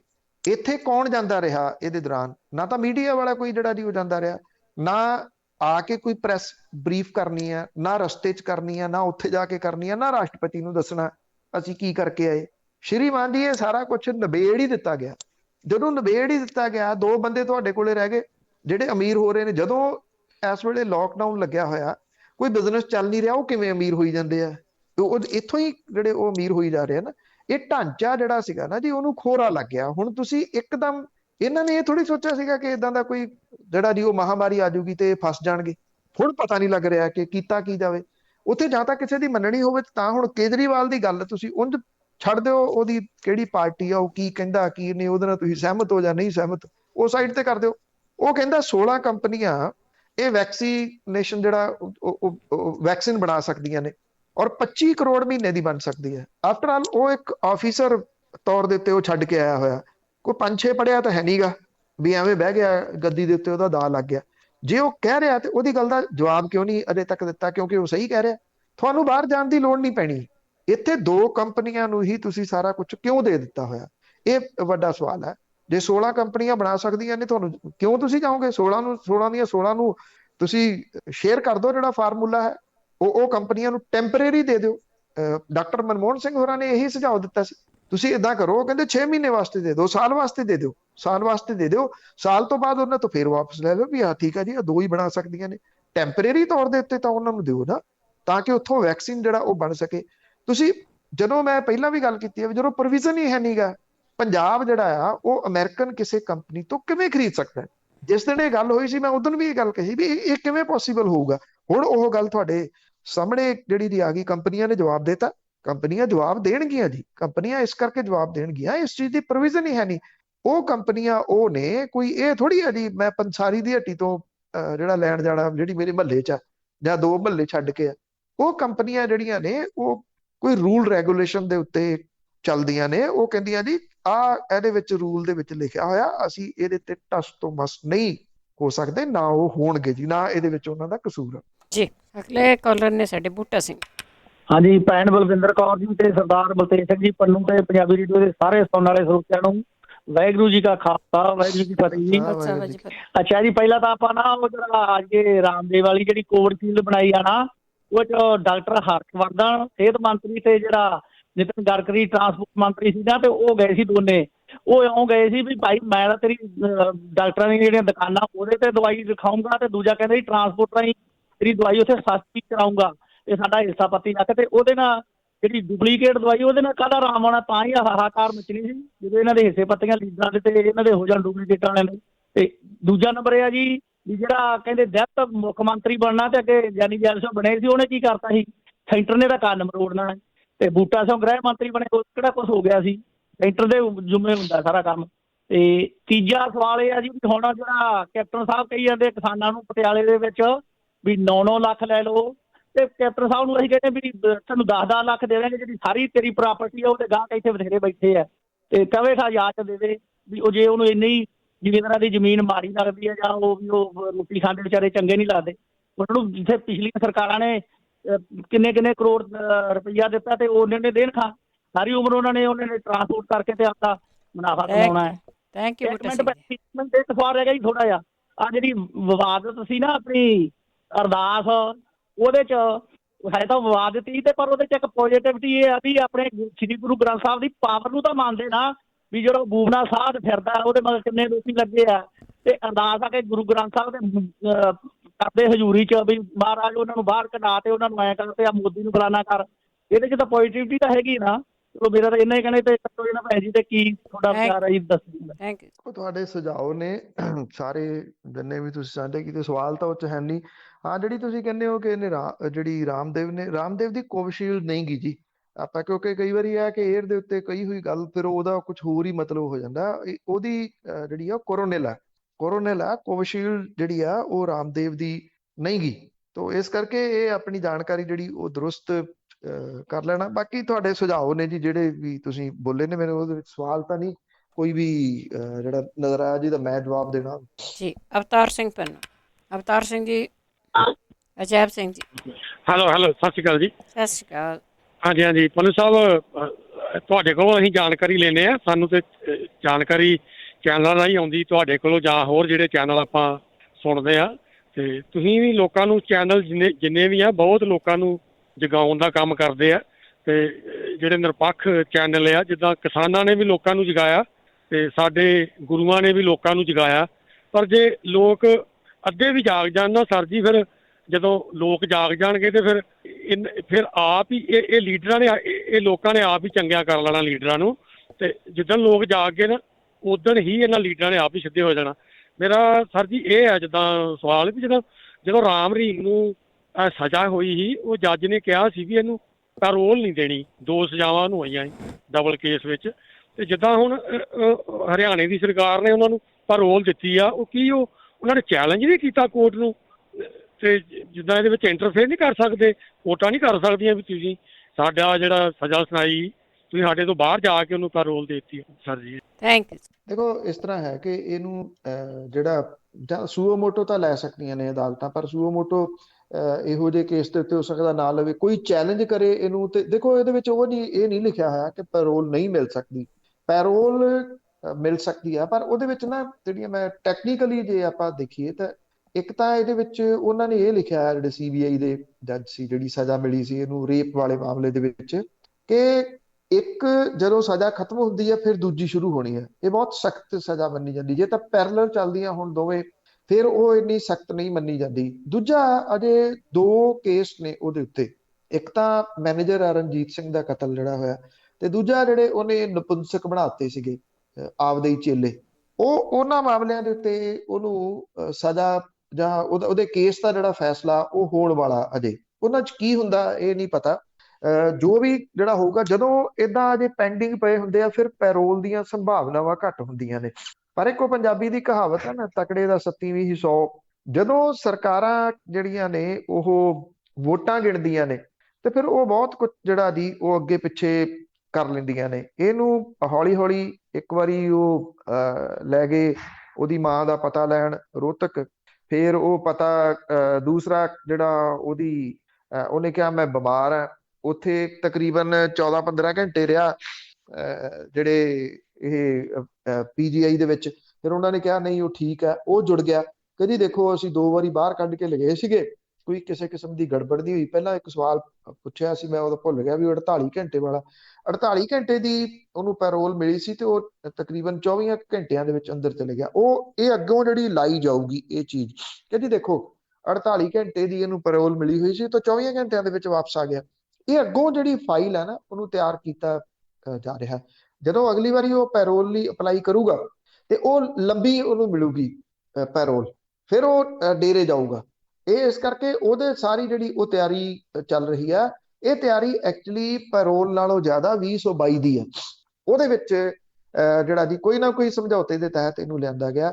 ਸਰਕਾਰਾਂ ਦੇ ਹੱਥ ਦੇ ਵਿੱਚ ਹੁੰਦਾ ਪੈਰੋਲ ਜਿਹੜੀ ਦੇ ਦੇਣੀ, ਤੇ ਉਹ ਉਸ ਚੀਜ਼ ਦਾ ਵਰਤੋਂ ਜਾਂ ਦੁਰਵਰਤੋਂ ਜਿਹੜੀ ਆ ਉਹ ਕੀਤੀ ਜਾ ਰਹੀ ਹੈ। ਨਹੀਂ ਤਾਂ ਅਦਰਵਾਈਜ਼ ਜੇ ਕਿਸੇ ਨੇ ਪੈਰੋਲ ਅਪਲਾਈ ਕੀਤੀ ਹੋਵੇ, ਜਿਹੜਾ ਰੂਟੀਨ ਦੇ ਵਿੱਚ ਜਾਂਦੀ ਹੈ ਜਿਹੜੀ ਡਾਕ, ਉਹਦੇ ਵਿੱਚ ਘੱਟੋ ਘੱਟ 15 ਦਿਨ ਤੋਂ ਲੈ ਕੇ 1 ਮਹੀਨੇ ਦਾ ਸਮਾਂ ਲੱਗ ਜਾਂਦਾ ਪੈਰੋਲ ਅਪਲਾਈ ਕਰਨ ਤੋਂ ਬਾਅਦ।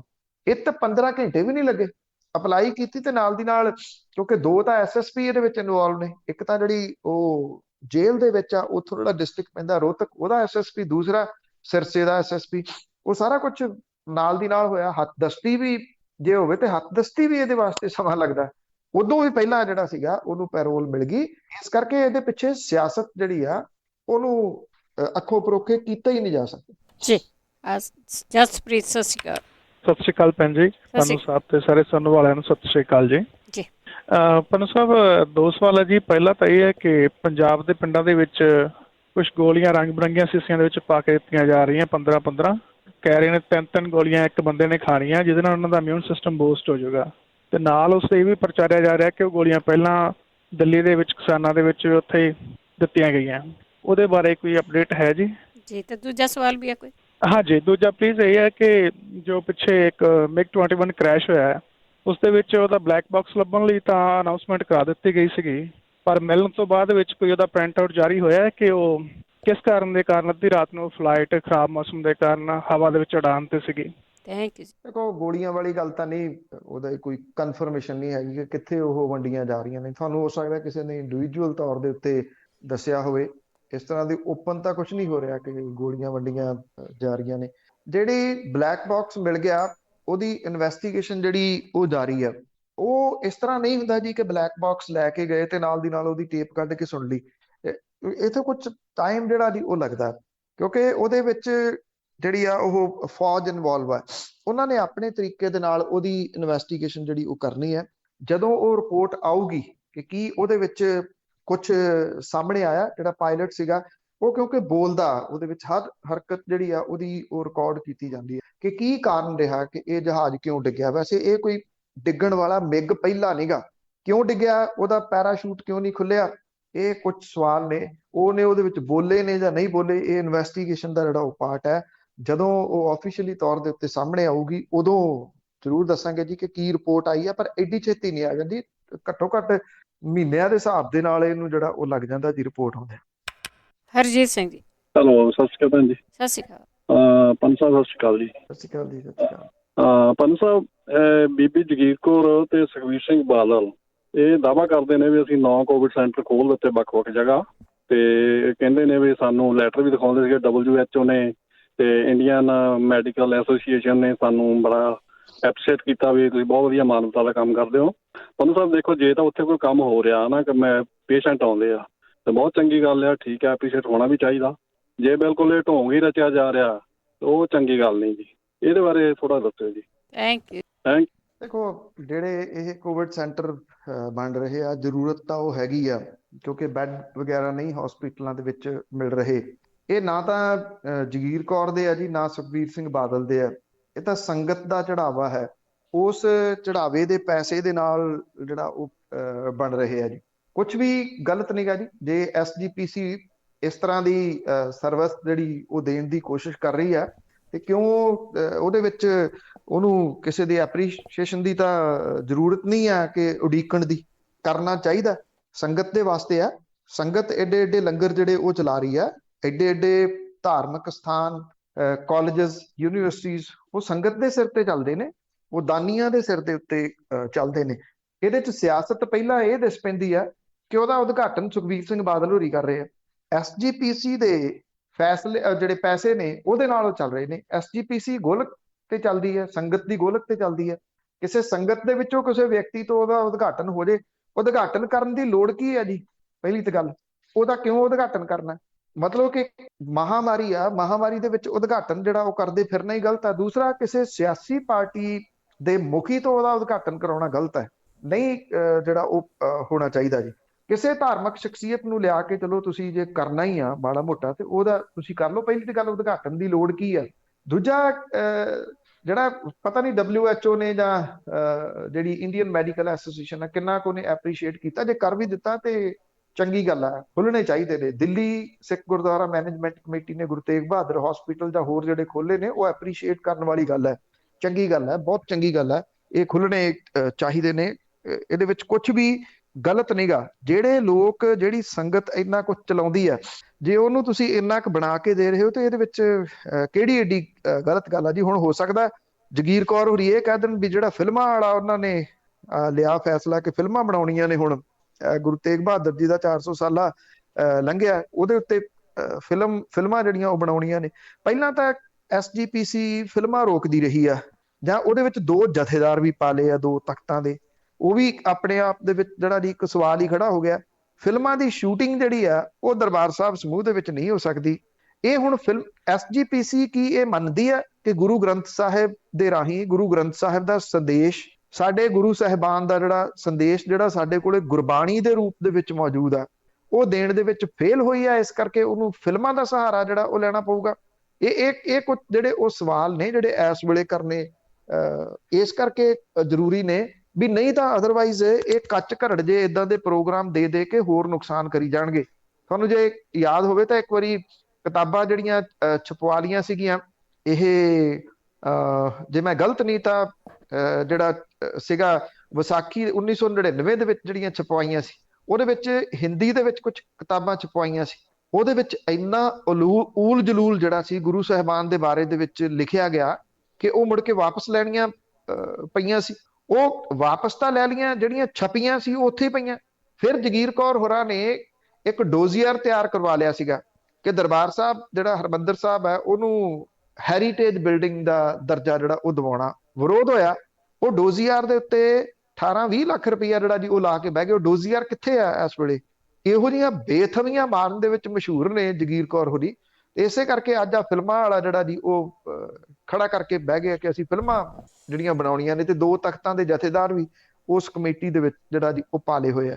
ਜਿਹੜੇ ਇਹ ਕੋਵਿਡ ਸੈਂਟਰ ਨੇ, ਚੰਗੀ ਗੱਲ ਆ ਇਹ ਬਣਾਏ ਆ, ਪਰ ਇਹਦਾ ਉਦਘਾਟਨ ਕਿਸੇ ਸਿਆਸੀ ਵਿਅਕਤੀ ਤੋਂ ਕਰਾਉਣਾ, ਉਹ ਸਿਰਫ ਔਰ ਸਿਰਫ ਇਹ ਦੱਸ ਰਿਹਾ ਜੀ ਕਿ ਇਹਦੇ ਵਿੱਚ ਸਿਆਸਤ ਹੋ ਰਹੀ ਹੈ ਔਰ ਵੋਟਾਂ ਪੱਕੀਆਂ ਕਰਨ ਦੇ ਵਾਸਤੇ ਜਿਹੜਾ ਉਹ ਸੁਖਬੀਰ ਸਿੰਘ ਬਾਦਲ ਹੋਰਾਂ ਨੂੰ ਸੱਦ ਕੇ ਉਹਦੇ ਉਦਘਾਟਨ ਕਰਵਾਏ ਜਾ ਰਹੇ। ਚੌਗਾ ਸਿੰਘ ਜੀ। ਹਾਂਜੀ, ਸਤਿ ਸ੍ਰੀ ਅਕਾਲ ਜੀ। ਸਤਿ ਸ੍ਰੀ ਅਕਾਲ ਜੀ। ਮੇਰੇ ਦੋ ਸਵਾਲ ਇੱਕ ਤਾਂ ਪਹਿਲਾਂ ਹੀ ਕਹੇ ਜੀ ਜਿਹੜਾ ਹੁਣ ਕੈਪਟਨ ਦਾ ਰਿਕਾਰਡ ਹੀ ਖੋਲ ਰਹੀ ਆ, ਗਾਂ ਦੀਆਂ ਜਿਹੜੀਆਂ ਇਲੈਕਸ਼ਨਾਂ ਹੋਣਗੀਆਂ, ਕਹਿੰਦਾ ਉਹ ਕੈਪਟਨ ਦੇ ਪ੍ਰਧਾਨ ਦੇ ਸਵਾਲ ਚ ਗੱਲ ਲੱਗਿਆ ਜੀ ਕੈਪਟਨ ਦੀ ਸਿਲੈਕਸ਼ਨ ਦੇ ਤੇ ਪ੍ਰਧਾਨ ਚ ਨਹੀਂ ਕਰਵਾਉਣੀ, ਮੇਰਾ ਆਪਣਾ ਆਈਡੀਆ। ਦੂਜੀ ਗੱਲ ਜਿਹਦੇ ਇਹ ਐਸਆਈਟੀ ਬਣਾਏ ਹੁੰਦੇ ਆ, ਕਿੰਨੀਆਂ ਐਸਆਈਟੀਆਂ ਬਣੀਆਂ, ਨੰਜਸੂ ਦੀ ਹੋਏ ਜੀ, ਚਟਵਾ ਦੀ ਹੋਈ, ਪੀਥੋਂ ਦੀ ਹੋਈ, ਇਹ ਇੱਕ ਲੋਕਾਂ ਨੂੰ ਬੇਵਕੂਫ ਬਣਾਉਣ ਵਾਲੀ ਗੱਲ ਹੈ ਜੀ ਕਿ ਉਹਦਾ ਕੋਈ ਅਮਲ ਤਾਂ ਕਿਸੇ ਦੇ ਕੋਈ ਖਰਨਾ ਕਰਨੀ। ਮੇਰਾ ਇਹ ਪੁੱਛਣਾ ਚਾਹੁੰਦੇ ਲੋਕਾਂ ਬੇਵਕੂਫ ਮੌਲਪੂ ਸਿਪਾਉਣ ਦੀ ਗੱਲ ਹੀ ਹੈ। ਆਹੀ ਗੱਲ। ਦੇਖੋ, ਜਦੋਂ ਕਿਸੇ ਚੀਜ਼ ਨੂੰ ਤੁਸੀਂ ਕਿਸੇ ਤਣ ਪੱਤਨ ਨਾਲ ਲੱਗਣ ਦੇਣਾ ਹੋਵੇ ਤੇ ਫਿਰ ਸੇਟੀ ਬਣਾਈ ਜਾਂਦੀ ਹੈ। ਐਸਆਈਟੀ, ਤੁਹਾਡੀ ਗੱਲ ਠੀਕ ਹੈ, ਕਿੰਨੀਆਂ ਐਸਆਈਟੀ ਜਿਹੜੀਆਂ ਉਹ ਬਣੀਆਂ। ਚਟੋਪਾਧਿਆ ਹੋਰਾਂ ਵਾਲੀ ਚਿੱਠੀ ਪਈ ਆ, ਹਰਪ੍ਰੀਤ ਸਿੰਘ ਸਿੱਧੂ ਹੋਰਾਂ ਵਾਲੀ ਚਿੱਠੀ ਪਈ ਆ, ਨਰਿੰਦਰ ਸਿੰਘ ਹੋਰਾਂ ਵਾਲੀ ਚਿੱਠੀ ਜਿਹੜੀ ਉਹ ਹਾਈ ਕੋਰਟ ਦੇ ਵਿੱਚ ਪਈ ਆ, ਉਹ ਤਾਂ ਖਲਾਉਣ ਦੇ ਵਾਸਤੇ ਕੋਈ ਤਿਆਰ ਨਹੀਂ। ਜਿਹੜੀ ਐਸਆਈਟੀ ਬਣਾਈ ਸੀ ਉਹਦੇ ਉੱਤੇ ਧਿਆਨ ਨਹੀਂ ਦਿੱਤਾ, ਤਾਂ ਮੁੱਖ ਮੰਤਰੀ ਦੀ ਡਿਊਟੀ ਸੀ ਨਾ ਉਹਦੇ ਉੱਤੇ ਦੇਖਦੇ ਕਿ ਜੇ ਐਸਆਈਟੀ ਦੇ ਮੈਂਬਰ ਸਹਿਯੋਗ ਨਹੀਂ ਕਰ ਰਹੇ, ਇੱਕ ਦੂਜੇ ਦੇ ਸੰਪਰਕ ਦੇ ਵਿੱਚ ਨਹੀਂ ਗਏ, ਦਖਸ਼ਤ ਨਹੀਂ ਹੋ ਰਹੇ, ਤੇ ਕਿਉਂ ਨਹੀਂ ਹੋ ਰਹੇ? ਇਸ ਚੀਜ਼ ਦਾ ਤਾਂ ਜਵਾਬ ਕੋਈ ਨਹੀਂ ਦੇ ਰਿਹਾ। ਨਵੀਂ ਐਸਆਈਟੀ ਹੋਰ ਬਣਾ ਦਿਓ, ਇੱਕ ਨਵੀਂ ਐਸਆਈਟੀ ਹੋਰ ਬਣਾ ਦਿਓ। ਐਸਆਈਟੀ ਕਿਹੜੇ ਤਰੀਕੇ ਦੇ ਨਾਲ ਚੱਲਦੀਆਂ ਨੇ ਉਹ ਸਭ ਨੂੰ ਜਿਹੜਾ ਉਹ ਪਤਾ ਹੀ ਹੈ। ਇਸ ਕਰਕੇ ਇਸ ਵੇਲੇ ਤਾਂ ਕੈਪਟਨ ਅਮਰਿੰਦਰ ਸਿੰਘ ਹੋਰੀ ਇੱਕ ਤਾਂ ਗਲੋਂ ਗਲਾਵਾਂ ਲਾਉਣਾ ਚਾਹੁੰਦੇ ਆ। ਉਹ ਵੀਡੀਓ ਦੇ ਰੂਪ ਦੇ ਵਿੱਚ ਉਹਨਾਂ ਦਾ ਖਹਿੜਾ ਨਹੀਂ ਛੱਡ ਰਿਹਾ, ਗੁਟਕਾ ਜਿਹੜਾ ਸੀ ਉਹ ਚੁੱਕ ਕੇ ਸਹੁੰ ਚੁੱਕਣੀ। ਉਹ ਹੁਣ ਕਿਸੇ ਤਰੀਕੇ ਨਾਲ ਇਸ ਸਭ ਕਾਸੇ ਤੋਂ ਬਚਣਾ ਚਾਹੁੰਦੇ ਆ। ਦੂਜਾ, ਸਿੱਧੇ ਜਿਹੇ ਲਫ਼ਜ਼ਾਂ ਦੇ ਵਿੱਚ ਕਹਿਣਾ ਹੋਵੇ ਤਾਂ ਉਹ ਜੋ ਮਰਜ਼ੀ ਕਰ ਲੈਣ, ਉਹ ਬਾਦਲ ਪਰਿਵਾਰ ਦੀ ਫੁੱਲ ਸਪੋਰਟ ਕਰਨੀ ਚਾਹੁੰਦੇ ਆ। ਇੱਕ ਤਾਂ ਉਹਨਾਂ ਦੇ ਉੱਤੇ ਕਿਸੇ ਕਿਸਮ ਦੀ ਕੋਈ ਆਂਚ ਨਾ ਆਵੇ, ਤੇ ਦੂਜੀ ਉਹਨਾਂ ਦੀ ਖਾਹਿਸ਼ ਇਹ ਆ ਕਿ ਜੇ ਮੈਂ ਨਹੀਂ ਆਉਂਦਾ ਤੇ ਫਿਰ ਬਾਦਲ ਪਰਿਵਾਰ ਅਗਲੀ ਸਰਕਾਰ ਬਣਾਵੇ। ਇਹਦੇ ਲਈ ਉਹ ਹਰ ਸੰਭਵ ਅਸੰਭਵ ਕੋਸ਼ਿਸ਼ ਕਰ ਰਹੇ। ਜੀ ਜੀ ਬਿਲਕੁਲ। ਅਖੀਰਲੇ ਕਾਲਰ ਨੇ ਸਾਡੇ ਸਤਨਾਮ ਸਿੰਘ ਜੀ। ਜੀ ਸਤਿ ਸ਼੍ਰੀ ਅਕਾਲ ਜੀ। ਪੰਨੀ ਸਤਿ ਸ਼੍ਰੀ ਅਕਾਲ ਜੀ। ਸਤਿ ਸ਼੍ਰੀ ਅਕਾਲ ਜੀ। ਹਾਂਜੀ, ਪੰਨੂ ਭਾਜੀ ਜਿਹੜੇ ਆਪਣੇ ਸੌਦਾ ਸਾਹਿਬ ਨੇ ਇਹਦੇ ਹਜੇ ਕੇਸ ਵੀ ਪੈਂਡਿੰਗ ਆ ਸਾਰੇ ਆ, ਉਹਨੂੰ ਪਰੋਲ ਬਹੁਤ ਚਾਹੀਦੀ। ਜਿਹੜੇ ਚੜ੍ਹਦੀਆਂ ਕਲਾ ਸਿੰਘ ਜਿਹੜੇ ਇੰਨੇ ਚਿਰਾਂ ਦੇ ਜੇਲ੍ਹਾਂ 'ਚ ਡੱਕਿਓ ਆ, ਸਜ਼ਾ ਵੀ ਪੂਰੀ ਕਰਤੀ, ਉਹਨਾਂ ਬਾਰੇ ਕੋਈ ਨਹੀਂ ਸੋਚਦਾ, ਉਹਨੂੰ ਵੀ ਕਦੇ ਇਨਸਾਫ ਮਿਲੂਗਾ ਜੀ? ਥੈਂਕ ਯੂ ਜੀ। ਸਵਾਲ ਸੀ ਮੇਰਾ। ਦੇਖੋ, ਮਿਲਣਾ ਜਿੱਥੋਂ ਤੱਕ ਕਾਨੂੰਨ ਦੀ ਗੱਲ ਹੈ, ਜਿਹੜੇ 20 ਸਾਲ ਤੋਂ ਜਿਹੜਾ ਹੁਣ ਤਾਂ ਉਹਨਾਂ ਨੂੰ ਕਈ ਸਾਲ ਹੋ ਗਏ ਇਹ ਜਿਹੜੀਆਂ ਕੈਦ ਉਹਨਾਂ ਦੀ ਪੂਰੀ ਹੋਇਆ ਨੂੰ, ਜੇ ਆਪਾਂ ਉਮਰ ਕੈਦ ਦੀ ਗੱਲ ਕਰਦੇ ਹਾਂ, ਟੈਕਨੀਕਲੀ ਉਹ ਇਹ ਸਾਲ ਪੂਰੇ ਕਰ ਚੁੱਕੇ ਹੋਏ ਨੇ।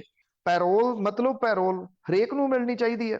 ਪ੍ਰੋਫੈਸਰ ਜਿਹੜੇ ਭੁੱਲਰ ਸਾਹਿਬ ਸੀਗੇ, ਉਹਨਾਂ ਦਾ ਮਸਲਾ ਉਦੋਂ ਉੱਭਰ ਗਿਆ ਬਹੁਤ ਜ਼ਿਆਦਾ, ਜਾਂ ਜਿੰਨੇ ਮਾਨਸਿਕ ਤੌਰ ਦੇ ਉੱਤੇ ਉਹਨਾਂ ਨੂੰ ਬਹੁਤ ਹਰਟ ਉਹ ਹੋਏ, ਇਸ ਕਰਕੇ ਉਹ ਮਾਨਵੀ ਅਧਿਕਾਰ ਦੇ ਉੱਤੇ ਮੁੱਦਾ ਉੱਭਰ ਗਿਆ। ਆਈ ਥਿੰਕ ਮੁੱਦਾ ਉੱਭਰਨਾ ਚਾਹੀਦਾ ਜੀ, ਫਿਰ ਇਹ ਉੱਭਰਨਾ ਚਾਹੀਦਾ। ਜਿਹੜੇ ਲੋਕ ਆਪਣੀਆਂ ਸਜ਼ਾਵਾਂ ਪੂਰੀਆਂ ਕਰ ਚੁੱਕੇ ਹੋਏ ਨੇ, ਕਿਉਂ ਨਹੀਂ ਉਹਨਾਂ ਨੂੰ ਪੈਰੋਲ ਕਿਉਂ ਨਹੀਂ? ਇੱਥੇ ਫਿਰ ਸਵਾਲ ਜਿਹੜਾ ਦੀ ਉਹ ਉਹੀ ਆ ਜਾਂਦਾ ਕਿ ਇਹਦੇ ਪਿੱਛੇ ਜਿਹੜੇ ਲੋਕ ਜੇ ਬੋਲਦੇ ਵੀ ਨੇ, ਉਹਨਾਂ ਦਾ ਨਾ ਜੀ ਮਕਸਦ ਹੋਰ ਹੁੰਦਾ ਕੋਈ ਉਸ ਬੋਲਣ ਪਿੱਛੇ। ਇਸ ਕਰਕੇ ਜਿਹੜਾ ਲੀਡਰਲੈਸ ਹੋਣਾ ਨਾ, ਇਹ ਸਭ ਤੋਂ ਖਤਰਨਾਕ ਜਿਹੜਾ ਉਹ ਹੁੰਦਾ, ਚਾਹੇ ਉਹ ਰਾਜਨੀਤਿਕ ਤੌਰ ਦੇ ਉੱਤੇ ਹੋਵੇ, ਚਾਹੇ ਉਹ ਧਾਰਮਿਕ ਤੌਰ ਦੇ ਉੱਤੇ ਹੋਵੇ। ਅੱਜ ਸਾਡੇ ਕੋਲੇ ਕਿਹੜਾ ਲੀਡਰ ਆ ਰਾਜਨੀਤਿਕ ਤੌਰ ਦੇ ਉੱਤੇ ਜਿਹੜਾ ਇੱਕ ਸੱਦਾ ਦੇਵੇ ਤੇ ਲੋਕ ਉਹਦੇ ਪਿੱਛੇ ਲੱਗ ਕੇ ਬਦਲਾਅ ਲਈ ਤੁਰ ਪੈਣ? ਸਾਡੇ ਕੋਲੇ ਕਿਹੜਾ ਅੱਜ ਧਾਰਮਿਕ ਲੀਡਰ ਆ ਜਿਹੜਾ ਇੱਕ ਸੱਦਾ ਦੇਵੇ ਤੇ ਜਿਹੜੀਆਂ ਇਸ ਤਰ੍ਹਾਂ ਦੀਆਂ ਜਿਹੜੀਆਂ ਚੀਜ਼ਾਂ ਨੇ ਉਹਨਾਂ ਨੂੰ ਉਭਾਰਿਆ ਜਾ ਸਕੇ? ਚਾਹੇ ਉਹ ਕੋਈ ਵੀ ਹੋਵੇ, ਕਿਸੇ ਨਾਲ ਤੁਹਾਡੀ ਵਿਚਾਰਧਾਰਾ ਮਿਲਦੀ ਆ ਜਾਂ ਨਹੀਂ ਮਿਲਦੀ, ਜਿਹੜੇ ਜੇਲ੍ਹਾਂ ਦੇ ਵਿੱਚ ਨੇ, ਉਹ ਬਹੁਤ ਬਾਅਦ ਵਾਲੀ ਗੱਲ ਹੈ। ਕਾਨੂੰਨ ਦੇ ਮੁਤਾਬਕ ਉਹਨਾਂ ਕੋਲੇ ਪੂਰਾ ਫੁੱਲ ਇਸ ਗੱਲ ਦਾ ਹੱਕ ਹੈ। ਕਾਨੂੰਨ ਉਹਨਾਂ ਨੂੰ ਜਿਹੜਾ ਦਿੰਦਾ ਕਿ ਉਹ ਪੈਰੋਲ ਕਿਉਂ ਨਹੀਂ ਅਪਲਾਈ ਕਰ ਸਕਦੇ, ਤੇ ਉਹਨਾਂ ਨੂੰ ਪੈਰੋਲ ਕਿਉਂ ਨਹੀਂ ਜਿਹੜਾ ਉਹ ਮਿਲ ਸਕਦੀ। ਮੇਰੀ ਚਾਚੇ ਜੇ ਕੋਈ ਵਿਅਕਤੀ ਹੁਣ ਉਹਨਾਂ ਦਾ ਕਾਨੂੰਨੀ ਤੌਰ ਦੇ ਉੱਤੇ ਲੜਾਈ ਲੜਨੀ ਚਾਹੇ ਤਾਂ ਇਹ ਜਿਹੜੀ ਇਹਨੂੰ ਪੈਰੋਲ ਮਿਲੀ ਹੈ ਇਹ ਨਾਲ ਲਾ ਕੇ ਜਿਹੜਾ ਦੱਸਿਆ ਜਾ ਸਕਦਾ ਹੈ ਜਿਸ ਬੰਦੇ ਦੀਆਂ 2 ਸਜ਼ਾਵਾਂ ਨੇ ਜਿਹਨੂੰ ਹੋਈਆਂ ਜਿਹਦੀ ਇੱਕ ਸਜ਼ਾ ਖਤਮ ਹੋਣ ਦੇ ਉੱਤੇ ਦੂਜੀ ਸ਼ੁਰੂ ਹੋਣੀ ਹੈ, ਜੇ ਉਹਨੂੰ ਪੈਰੋਲ ਮਿਲ ਸਕਦੀ ਹੈ ਤੇ ਇਹਦੇ ਵਿੱਚ ਉਹਨਾਂ ਨੂੰ ਪੈਰੋਲ ਕਿਉਂ ਨਹੀਂ ਮਿਲ ਸਕਦੀ? ਇਹ ਵੱਡੇ ਜਿਹੜੇ ਉਹ ਸਵਾਲ ਨੇ। ਪਰ ਜਿੱਥੋਂ ਗੱਲ ਉੱਥੇ ਹੀ ਫੇਰ ਆ ਜਾਂਦੀ, ਲੀਡਰਲੈਸ ਹੈ, ਕੋਈ ਚੁੱਕਣ ਵਾਲਾ ਜਿਹੜਾ ਜੀ ਉਹ ਸੋਲਿਡ ਵਿਅਕਤੀ ਹੈ ਨਹੀਂਗਾ ਜਿਹਦੀ ਇੱਕ ਆਵਾਜ਼ ਦੇ ਉੱਤੇ ਇਕੱਠੇ ਹੋ ਜਾਣ। ਕਿਉਂਕਿ ਦੂਜੀ ਗੱਲ ਇਹ ਹੈ ਕਿ ਧੋਖੇ ਇੰਨੇ ਕੁ ਹੋ ਗਏ ਕਿ ਕਿਸੇ ਦੇ ਉੱਤੇ ਹੁਣ ਲੋਕ ਵਿਸ਼ਵਾਸ ਕਰਨ ਦੇ ਵਾਸਤੇ ਤਿਆਰ ਨਹੀਂ। ਉਹ ਕੋਈ ਨਾ ਕੋਈ ਜੇ ਕੋਈ ਬੰਦਾ ਗੱਲ ਕਰਦਾ ਵੀ ਆ, ਕੋਈ ਮਨੁੱਖੀ ਅਧਿਕਾਰਾਂ ਦੀ ਗੱਲ ਕਰਦਾ, ਹਿਊਮਨ ਰਾਈਟਸ ਦੀ ਜਿਹੜੀ ਉਹ ਗੱਲ ਕਰਦਾ, ਸੋਸ਼ਲ ਮੀਡੀਆ ਦੇ ਉੱਤੇ ਐਸੀਆਂ ਟਰੋਲ ਆਰਮੀਜ਼ ਜਿਹੜੀਆਂ ਉਹ ਖੜੀਆਂ ਕਰ ਦਿੱਤੀਆਂ ਗਈਆਂ ਨੇ ਉਹ ਸਹੀ ਬੰਦੇ ਨੂੰ ਵੀ ਗਲਤ ਸਾਬਤ ਕਰਨ ਦੇ ਵਾਸਤੇ ਉਹਦੇ ਉੱਤੇ ਇਲਜ਼ਾਮਬਾਜ਼ੀ, ਚਿੱਕੜਬਾਜ਼ੀ, ਗਾਲਾਂ ਗੂਲਾਂ ਕੱਢ ਕੇ ਉਹਨੂੰ ਚੁੱਪ ਕਰਾ ਦਿੰਦੀਆਂ ਨੇ। ਜਿਹੜੇ ਇੰਟੈਲੈਕਚੁਅਲ ਲੋਕ ਨੇ ਜਿਨ੍ਹਾਂ ਨੇ ਇਹ ਚੁੱਕਣਾ ਸੀ ਉਹ ਚੁੱਪ ਕਰਕੇ ਅੰਦਰ ਹੀ ਵੜ ਗਏ, ਘਰਾਂ ਦੇ ਵਿੱਚ ਬੈਠ ਗਏ ਵੀ ਇਹਨਾਂ ਮੂਰਖਾਂ ਤੋਂ ਕੌਣ ਆਪਣੀ ਬੇਇੱਜ਼ਤੀ ਕਰਾਊਗਾ ਜੀ। ਜਿਹੜਾ ਇਸ ਵੇਲੇ ਇਹ ਜਿਹੜੇ ਅੰਦਰ ਜੇਲ੍ਹਾਂ 'ਚ ਬੈਠੇ ਨੇ ਉਹਨਾਂ ਨੂੰ ਵਿਚਾਰਿਆਂ ਨੂੰ ਭੁਗਤਣਾ ਪੈ ਰਿਹਾ ਜੀ। ਬਹੁਤ ਬਹੁਤ ਧੰਨਵਾਦ ਬਲਤੇਜ ਪੰਨੂ ਜੀ। ਮਿਹਰਬਾਨੀ ਜੀ, ਧੰਨਵਾਦ ਜੀ, ਸਤਿ ਸ਼੍ਰੀ ਅਕਾਲ। ਸਤਿ ਸ਼੍ਰੀ ਅਕਾਲ ਜੀ। ਤੇ ਸਰੋਤੇ ਇਸ ਨਾਲ ਬਲਤੇਜ ਪੰਨੂ ਜੋ ਸਾਡੇ ਨਾਲ ਜੁੜਦੇ ਨੇ ਕਰਦੇ ਨੇ ਖਬਰਾਂ। ਇਸੇ ਦੇ ਨਾਲ ਸਾਡਾ ਅੱਜ ਦਾ ਬੁਲਟਨ ਇੱਥੇ ਸਮਾਪਤ। ਬਲਵਿੰਦਰ ਕੌਰ ਵੱਲੋਂ ਆਪ ਸਭ ਨੂੰ ਹੀ ਸਤਿ ਸ਼੍ਰੀ ਅਕਾਲ।